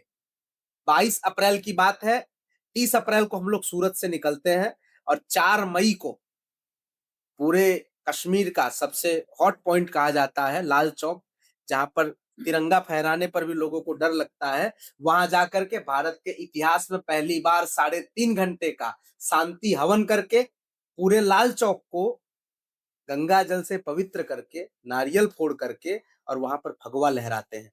आप कश्मीर के लाल चौक गए थे पहलगाम अटैक के बाद? बिल्कुल, पहलगाम अटैक के 13वें दिन शहीद आत्मा जो थी हमारी, जिन हिंदुओं को हिंदू होने के नाते 26 हिंदुओं को वहां पर कत्लेआम किया गया था, उनका कत्ल कर दिया गया था हिंदू होने के नाते, उनकी आत्मा की शांति के लिए, उनके त्रयोदशी संस्कार के लिए, उनके 13वीं के संस्कार के लिए हम गए थे लाल चौक पर। और लाल चौक पर जा करके सुबह 10:30 बजे से लेकर के लगभग 2 ढाई बजे तक हमने पूरे विधि विधान के साथ में पूरे लाल चौक को पहली बार गंगा जल से पवित्र करके और वहां पर यज्ञ कुंड बना करके हमने 3.5 घंटे का हवन किया था, हनुमान चालीसा का पाठ किया था, सुंदरकांड का पाठ किया था, दुर्गा सप्तशती का भी पाठ किया था, हवन किया था। और उसके बाद जिन आतंकवादियों ने हमारे हिंदुओं को गोली मारी थी, उसके जवाब में 5-5 साल के हिंदू बच्चों से हमने भगवा फहरवाया था। अगर लाल ताकत चौक होती पर। तो आ जाते, और आ जाते तो 2-2 हाथ होता, हमें भी पता चलता और उनको भी पता चलता कि हमारा अस्तित्व क्या है और उनका अस्तित्व क्या है। अरे उनको ये नहीं पता है, ये इन नापाकिस्तानियों को, इन आतंकवादियों को, इन इस्लामिक जिहादियों को, आतंकवादियों को, कि जितनी पाकिस्तान की जनसंख्या नहीं है ना, उससे ज़्यादा हमारे भारत में बच्चे हैं। और ये खाली जाकर के भारत पाकिस्तान के बॉर्डर पे पेशाब करना चालू करे तो उसी से बाढ़ आ जाएगी और पाकिस्तान तबाह हो जाएगा। उनकी औकात बस इतनी है, उससे ज्यादा नहीं है। हम नहीं मानते और इसीलिए हमने लाल चौक से कविता पढ़ी थी उनके लिए। उस कविता के शब्द मैं आपको सुनाना चाहता हूँ। पाकिस्तानियों को कहा था, इन मजहबी आतंकवादियों को, इस्लामिक आतंकवादियों को हमने कहा था, हम डरते नहीं अणुबम्बों से, विस्फोटक जल तोपों से, हम डरते हैं ताशकंद शिमला जैसे समझौतों से। सियार भेड़ियों से सियार भेड़ियों से डर सकती, सिंहों की औलाद नहीं, भरत वंश के इस पानी की है तुमको पहचान नहीं। आइटम बम बना करके। किस मद में तुम फूल रहे, 65, 71, 99 के युद्धों को शायद भूल गए। तुम याद करो, अब्दुल हमीद ने पैटर्न टैंक जला डाला, हिंदुस्तानी नेटो ने अमेरिकी जेट जला डाला। तुम याद करो, गाजी का बेड़ा झटके में ही डुबा दिया, ढाका के जनरल नियादी को दूध छट्टी का पिला दिया। तुम याद करो 90,000 उन बंदी पाक जवानों को, जब 90,000 पाकिस्तानी ये आतंकवादी, इस्लामिक जिहादी भारत के सामने घुटने टेक करके बैठे हुए थे, उनके लिए कहूंगा उस स्थिति को पाकिस्तान को याद करना चाहिए। तुम याद करो 90,000 उन बंदी पाक जवानों को, तुम याद करो शिमला समझौता, इंदिरा के एहसानों को। बहुत हो चुकी मक्कारी और बहुत हो चुका हस्तक्षेप, समझा लो उनको वरना भड़क उठेगा पूरा देश। देश अगर हो गया खड़ा तो त्राहि त्राहि मच जाएगा, पाकिस्तान के हर कोने में महाप्रलय आ जाएगा, धारा हर मोड़ों को तोड़े, लाहौर से निकलेगी गंगा, इस्लामाबाद की छाती पर लहराएगा भारत का झंडा, रावलपिंडी और कराची सब कुछ गर्त हो जाएगा और सिंधु नदी के आर पार पूरा भारत कहलाएगा। पाकिस्तान तो सुन ले, अब की जंग छिड़ी तो धुन ले, नाम निशान नहीं होगा, हिंदुस्तान तो होगा लेकिन पाकिस्तान नहीं होगा। और इन मजहबी कुत्तों से कहना चाहूंगा मैं, मेरे शब्द थोड़ा सा गलत है, परंतु राष्ट्रभक्ति की भावना के आगे ये शब्द मेरे लिए बहुत अच्छे हैं, क्योंकि ऐसे दुराचारियों, ऐसे राक्षसों, ऐसे मजहबी आतंकवादियों के लिए कुत्ता भी वफादार होता है, ये नहीं होते हैं। तो इनके लिए कहना चाहूंगा कि अपनी स्थिति को संभालो, सुधर जाओ। मैंने तो अपने जीवन में एक संकल्प लिया है कि जीवन ये रहा अगर, तो एक दिन ऐसा आएगा, लाहौर और कराची में जाकर के भगवा ध्वज स्थापित करूंगा और वहां के इन्हीं इस्लामिक आतंकवादियों से सत्य सनातन धर्म की जय बुलवाऊंगा। और वादा है, अगर जीवन रहा तो ये करके दिखाऊंगा मैं, और उस दिन इनको जवाब दूंगा। तब तक क्या पता है रहे ना रहे, बिकने की स्थिति तो खुद की इनकी इसी स्थिति पे आ चुके हैं। कोई खरीदने दौर को चल रहा तैयार है। नहीं है, कोई खरीदने को तैयार नहीं है। हमारे एक प्रधानमंत्री तीसरा टर्म पूरा करने जा रहे हैं, इनके एक एक टर्म में 3-3 4-4 प्रधानमंत्री चेंज होते हैं। आज तक एक प्राइम मिनिस्टर नहीं रहा कोई पाकिस्तान का। कार्यकाल तो पूरा करने की छोड़िए, कार्यकाल खत्म होने से पहले या तो उसको मार दिया जाता है, या फांसी पे चढ़ा दिया जाता है, या वो देश छोड़ के भाग जाता है, या मिलिट्री घुस जाती है। बिल्कुल। तो ऐसे कायर कौम से, ऐसे कायर लोगों के विषय में बात करना भी बेकार है, व्यर्थ के लोग हैं ये। एहसान इन्हें शायद गिनते नहीं। मैं आपने जैसे बताया कि हाँ 90,000 लोग, अभी 2 दिन पहले की बात है, हमने, अब तो उसे हम लेजेंड भी नहीं मानते, एक क्रिकेटर ही था पाकिस्तान का, शाहिद अफरीदी के नाम का। सुना ही होगा हाँ उसका नाम। हाँ क्रिकेट से ज़्यादा आज वो अपनी हरकतों की वजह से फेमस है। मैं तो उसके नाम के आगे जी भी नहीं लगाना चाहता। तो शाहिद अफरीदी ये कहता है इंस्टाग्राम पे, सोशल मीडिया पे फ़ोटो लगाकर चाय के कप में, "द टी वाज़ फैंटास्टिक।" यही क्योंकि अभी हमने एशिया कप में उनसे हाथ नहीं मिलाया, तो जलेगा किलसेगा तो पूरा देश, और ये तो क्रिकेट से खुद जुड़े हुए हैं। और ऊपर से ये उस पैनल में बैठे थे जहाँ पे ये बात हो रही थी कि वो दिन ज़रूर आएगा जब पाकिस्तान से आसिम मुनीर, जो उनका सेना का अध्यक्ष है, वो राम मंदिर को फिर से गिराकर बाबरी खड़ी करेगा और वहाँ पर पाकिस्तान का ध्वज लहराएगा। ये कहते हैं कि लोग यूपी में घुस जाएँगे। बिल्कुल, ये दिन आने में देर नहीं लगेगा, लेकिन वो उल्टा समझ रहे हैं, ये उल्टा समझ रहे हैं। पाकिस्तान को लग रहा है वो यूपी में घुस जाएगा। आप इसका मुझे बताइए। देखिए, अयोध्या पहुँच जाएँगे ये पाकिस्तान? देखिए, शेख चल्ली के हसीन सपने। मैंने आपको बताया ना, खाली हमारे भारत के युवा बॉर्डर पे जाके अगर पेशाब करने लगे, तो ये बह जाएँगे। और ये अगर ऐसा सपना देख रहे हैं, तो सपना देखना कोई बड़ी बात नहीं है, परंतु दिन में सपना देखना, ये मूर्खता है। अभी पहलगाम की घटना हुई, ऑपरेशन सिंदूर इस दुनिया ने देखा, उसके बाद ये जगह-जगह मिमियाते देखे गए। जिस देश में 200 करोड़ से ज़्यादा लोग मर्यादा पुरुषोत्तम श्री राम को अपना आदर्श मानते हो, उनके जीवन के संघर्षों से जिन्होंने सीखा हो, वो ताली बजाते बैठे रहेंगे? ये आएँगे, मंदिर तोड़ देंगे, वहाँ पर कुछ और बना देंगे और चले जाएँगे, और हम यहाँ पर बैठ कर के तमाशा देखेंगे, क्या हो तुम करो। अरे तुम पहले बॉर्डर तो क्रॉस करो, आगे की बात हम बताते हैं फिर क्या होगा। उसके बाद ये यहाँ आएँगे, तब तक में पाकिस्तान पूरा जो होगा वो भारत के अंदर आ जाएगा। ये खाली मंदिर तक की बात करते हैं, हम पूरे पाकिस्तान को लेने का सामर्थ्य रखते हैं। एक बार प्रयास तो करके देख लें वो। एक बार उन्होंने प्रयास किया था, उनके मज़हबियों ने, मीर बाकी ने, बाबर ने, जितना बड़ा राम मंदिर था, उससे कई गुना बड़ा भव्य बन कर के आज खड़ा है। 2024 के अंदर राम मंदिर की भव्य से भव्य प्राण प्रतिष्ठा हुई और दुनिया में आज तक इतनी बड़ी प्राण प्रतिष्ठा किसी भी मठ मंदिर की नहीं हुई होगी, किसी मस्जिद की नहीं हुई होगी, किसी चर्च की नहीं हुई होगी, जितनी बड़ी प्राण प्रतिष्ठा अयोध्या में राम मंदिर की हुई है। तब कहाँ मर गए थे ये लोग? हिम्मत होती है एक आध स्टेटमेंट दे के देखते हैं, घुसना तो छोड़ी, स्टेटमेंट एक दें कुछ। स्टेटमेंट दे के देख लेते हैं राम मंदिर के ऊपर, 24 घंटे में इनकी औकात याद आ जाती है, क्या स्थिति में और क्या हो जाएँगे। अपनी स्थिति तो संभाल नहीं पा रहे हैं, राम जी के पास आने की सोच रहे हैं। अरे राम जी के जीवन को हम उनके जीवन के संघर्षों से सीखते हैं। राम वन गए थे, तब राम बन गए थे। अब अगर ये लोग एक बार सोचेंगे भी, तो पुनः हम सबको वनवास करना पड़ेगा और ऐसे राक्षसों को ढूँढ-ढूँढ करके इनका वध करना पड़ेगा और उसके बाद फिर से होगा शत्रुहंता यज्ञ और वो यज्ञ होगा इन सब की आहुतियों का। ओम आसिफ मुनिराय नमः स्वाहा, ओम पाकिस्तानाय नमः स्वाहा। एक बार में भस्मीभूत कर डालेंगे। एक बार प्रयास करके तो देखिए ये। इतना सामर्थ्य इनका कि राम मंदिर तक पहुँच जाएँगे। अरे बॉर्डर तक तो पहुँच जाओ तुम एक बार, फिर बताते हैं तुमको। जैसे कि छावा पिक्चर के अंदर कहा गया था, जब संभाजी महाराज को सामने की सेना कहती है, मुगलों की सेना, कि हमारे साथ जुड़ जाओ, धर्म भी नहीं बदलना पड़ेगा। हुँ, तो उसका मुड़कर जवाब देते हैं संभाजी के, तुम हमारे साथ मुड़ जाओ, शायद धर्म भी नहीं बदलना पड़ेगा। हुँ, तो ये वही बात हो गई कि तुम अपने अस्तित्व को भूलकर ये मूर्खतापूर्ण हरकतें कर रहे हो। अच्छा, एक बात ये बताइए, जी, पहलगाम की घटना आज मेरे हिसाब से 6 महीने उसको होने को आए। हुँ, एक दुखद घटना थी, उसके जवाब में हमने ऑपरेशन सिंदूर करके दुनिया को ज़रूर दिखाया, बट कहीं न कहीं वो घाव हमारे अंदर आज भी है, क्योंकि जो जाने गई वो हमारे देश की थी, उसके बदले में मुझे नहीं लगता कोई चीज़ उसका लेवल कर सकता। पर हाँ, हर भारतीय के दिल में, हृदय में एक संतुष्टि ज़रूर आई कि मोदी जी ने बदला लिया, भारतीय सेना ने बदला लिया। रही बात इसकी, अभी 1 हफ्ते पहले इंडिया और पाकिस्तान का क्रिकेट मैच होता है। पहली बार मैंने देखा कि इंडिया पाकिस्तान के क्रिकेट मैच के लिए किसी को क्रेज़ नहीं, और सच बात बताएँ तो हमें बिल्कुल मन नहीं था देखने।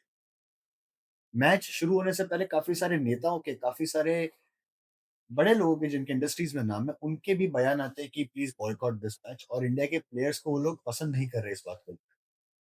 फिर जब मैच होता है, इंडिया वन साइड पाकिस्तान, वो जो यूजुअल है, मतलब देखने के लिए भी आदमी नहीं बैठे, इंडिया ने पाकिस्तान को धूल चटाई, ये तो कोई नई बात नहीं है। पर मैच वन साइड पाकिस्तान को मुँह पे हराने के बाद, जो हम लोग बिना हैंडशेक किए वापस चले गए, उस पे आप क्या कहेंगे? सही किया? देखिए, क्योंकि पाकिस्तान कहता है कि ये स्पोर्ट्समैन स्पिरिट के आप अगेंस्ट चले गए।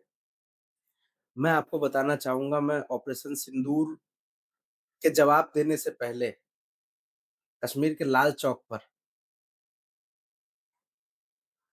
शहीद हिंदू आत्माओं की शांति के लिए यज्ञ करने बैठा था। एक ऐतिहासिक कार्यक्रम था और वो कार्यक्रम नहीं था, दुःख था हम सबका। इस देश का दुःख था कि धर्म पूछ करके देश में गोली मार करके चले जा रहे हैं। जहाँ पर ऑपरेशन सिंदूर के नाम से पाकिस्तान के ऊपर अटैक हो रहे हैं। जिस पाकिस्तान को तबाह करने के लिए भारत सरकार सिंधु जल समझौते को रद्द कर देता है कि ये पानी के लायक भी नहीं, इनका पानी भी बंद हो जाना चाहिए। उसके साथ अगर क्रिकेट खेलने का निर्णय लिया जाता है, तो निंदनीय है। वो हमारे दुश्मन थे, हैं और रहेंगे और हम तब तक उनको दुश्मन मानते रहेंगे जब तक उनका अस्तित्व इस पृथ्वी से खत्म ना कर दें। ठीक है? उनको समाप्त करना ये हमारा लक्ष्य है। तो उनके साथ खेलना ये मुझे गलत लगता है। मेरा व्यक्तिगत ओपिनियन है। खैर सरकार अपनी नीतियों पे कार्य करती है, परंतु एक हिंदू होने के नाते, एक सनातनी होने के नाते, भारत देश का एक नागरिक होने के नाते, मेरे भाइयों को जिन्होंने मारा है, उन हत्यारों के साथ बैठना, खेलना महापाप है। वो द्रोह है। ऐसे लोगों के साथ खेलना नहीं चाहिए। एक-एक बॉल के बराबर एक-एक मिसाइलें ठोकनी चाहिए इनके ऊपर। इन्होंने पूछ करके हमला किया था यहाँ पर, बता करके किसी को हमला किया था। इनकी इनकी नीयत क्या है? क्या पता वहाँ खेल के मैदान में गोली मार दे। ऐसे लोगों के साथ किसी भी प्रकार के संबंध का हमको तत्काल त्याग कर देना चाहिए। इनके साथ किसी भी प्रकार का संबंध नहीं रखना चाहिए। रखना चाहिए इनके साथ संबंध तो आ जाओ मैदान में युद्ध करते हैं। जो जीतेगा वो बड़ा बनेगा। इनका अंत ही हमारा संबंध है। जिस दिन पाकिस्तान का अंत होगा, उस दिन हम आनंद से दिवाली मनाएँगे और बढ़िया से मनाएँगे। ऐसे राक्षसों के साथ में खेलना मतलब हम अपने लेवल को गिरा रहे हैं, ये स्थिति है। खेल के लिए कोई नियम नहीं होते, संभवतः बिल्कुल सही है, पर अब खेल के लिए हम अपने दुश्मनों को भी जिन्होंने चोरी से आकर के कायरों की तरह हमारे भाइयों की हत्या कर दी, ऐसे लोगों के साथ खेलना मतलब मैं इसे उचित नहीं मानता हूँ, मैं इसे न्यायोचित नहीं मानता हूँ, मैं इसे ठीक नहीं मानता हूँ। इस विषय पे तो मैं भी विरोधी हूँ। ये चीज़ नहीं होनी चाहिए। खेल है बिल्कुल खेलिए, पर ऐसे राक्षसों के साथ नहीं कि जिन्होंने घात किया। मैं तो कहता हूँ जीभ काट लो कुत्तों की, जो घर में घुस के घात करे। ऐसे लोगों को गोली मार दो। धूल चटा दो गिद्धों की जो घर में घुस के घात करे, जीभ काट लो कुत्तों की जो कश्मीर की बात करे। शांति वार्ता छोड़ो दिल्ली, शस्त्रों का संधान करो, सेना को आदेश थमा, रणचंडी का आह्वान करो। इनको ठोको। जितने ज्यादा मरेंगे, उतनी ज्यादा वहां की जमीन जो है वो और फलद्रुप बनेगी। हम चाहते हैं कि पाकिस्तान में भी एक पेड़ माँ के नाम लगा करके पूरे पाकिस्तान को एक बढ़िया वन बना दिया जाए। वहां जाकर के हमारे ऋषि मुनि तपस्या करे। वैसे ही वो पुण्य भूमि रही है, इन राक्षसों ने उसको नरक बना दिया है। आज भी अगर पाकिस्तान में चुनाव कर लिया जाए तो 99% लोग भारत के साथ आना पसंद करेंगे, क्योंकि खाने दाने दाने के मोहताज है, भिखारी जैसे बन के बैठे हुए हैं ये। इनके साथ अपने को खेलना चाहिए। हमारा एक स्टेटस है भारत का इस दुनिया में। क्या इनसे नहीं इनके साथ नहीं खेलेंगे तो हम क्रिकेट से बाहर हो जाएंगे? ऐसा बिल्कुल नहीं है। नहीं खेलना चाहिए। जैसे बीच में एक बार पहले भी त्यागा था, नहीं खेले थे, उसी तरह नहीं खेलना चाहिए था इनसे। हाथ क्या मिलाना, इनसे इनको देखना भी पसंद नहीं करना चाहिए। और ये हमने मोमेंट देखा था, पाकिस्तानी प्लेयर हमसे मुँह की हार खाने के बाद दुबई के एक ग्राउंड में भारतीय टीम ऊपर जा रही है, इंडियन टीम, और उन्हें लग रहा है कि वो नीचे पूरी टीम के साथ हाथ मिलाने आएँगे, और ये बाकायदा हमने लाइव टीवी पे देखा, और उनके मुँह पर दरवाज़ा बंद भी कर दिया जाता है, और ये भी टीवी पर आता है। ये तो हमारे खिलाड़ियों का जज़्बा है, बिल्कुल। उनकी हिम्मत है, उनका शौर्य है और उनका जो भारतीय सेना के प्रति जो ऋण है उन्होंने वो चुकाया है। उन्होंने खेल दिली के साथ में बढ़िया खेल खेला है, देश का नाम रोशन किया है। परंतु कई बार ऐसा होता है कि जहाँ पर कुछ विषयों में हमको नहीं पढ़ना चाहिए। हुँ, खिलाड़ियों को ऐसे खिलाड़ियों के साथ नहीं, नहीं खेलना चाहिए, क्योंकि इनकी दोगली मानसिकता है। कहीं ऐसा भी हो सकता है कि हमारे देश के कुछ खिलाड़ियों को भी गँवाना पड़े इन राक्षसों के कारण। ऐसे लोगों के साथ उठना बैठना, हाथ मिलाना तो छोड़िए, इनको देखना भी पसंद नहीं करना चाहिए। बस इनको ठोको, ठोको और ठोको, एक ही नीति। पाकिस्तान को पूरा एक जंगल बनाना है और वहाँ पर एक पेड़ माँ के नाम करके पूरे देश के 200 करोड़ नागरिकों को एक-एक पेड़ लगाना है। ये संकल्प अपना होना चाहिए। निपटाओ सबको, राक्षस है, राक्षसों का अंत होना चाहिए और इसके लिए आने वाले समय में एक आध बार तो होगा शत्रुहंता यज्ञ, और उस यज्ञ में इन सब की आहुति चढ़ेगी और चढ़ाएँगे, बिल्कुल चढ़ाएँगे। मतलब ये कह रहे हैं कि पाकिस्तान का तो अंत निश्चित अंत निश्चित है ही, जो बना है वो बिगड़ेगा, पहले ही तो बताया, प्रकृति है। का जी। नियम है। प्रकृति का स्पष्ट नियम है, जिसका मैन्युफैक्चरिंग डेट है उसका एक्सपायरी है। भारत पहले से अखंड था, है और रहेगा। जिन्होंने भी खंड-खंड करने का प्रयास किया है, वो भी खंडित हो चुका और हो जाएँगे जो बचे हैं। इसलिए पाकिस्तान अपनी उल्टी गिनती प्रारंभ कर ले, कभी तो होगा। मिसाइलों का जो मिसाइलों की जो दिशा होगी, वो उस ओर बनेगी। और उतना तो छोड़िए, अभी हम लोगों को आगे आने दीजिए। भारत का जो नया जेन ज़ेड आ रहा है, ये जेन ज़ेड यहाँ ऐसी मजबूती लाएगा कि एक ही बार में पाकिस्तान को खत्म कर डालेगा और हम खत्म करेंगे। जिस तरह से हमने जम्मू कश्मीर के लाल चौक पर भगवा ध्वज लहरा करके यज्ञ किया है, उसी तरह से हम यज्ञ करेंगे लाहौर में, कराची में, इस्लामाबाद में यज्ञ करेंगे और उस यज्ञ में इन सब की आहुति डालेंगे। बिल्कुल डलेगी, सब स्वाहा होंगे उसमें। और जीवन रहा तो एक बार ज़रूर करेंगे। ये काफ़ी ज़रूरी बात है इंडिया के लिए जानना। ये देश के नागरिकों का कर्तव्य होना चाहिए। कर्तव्य होना चाहिए और इन खिलाड़ियों को भी जो हमारे बीसीसीआई के जो हमारे खिलाड़ी हैं या उनके पदाधिकारी हैं, उनको भी एक बार सोचना चाहिए था कि जिन राक्षसों ने आकर के बिना बताए हमारी बहनों को विधवा किया है,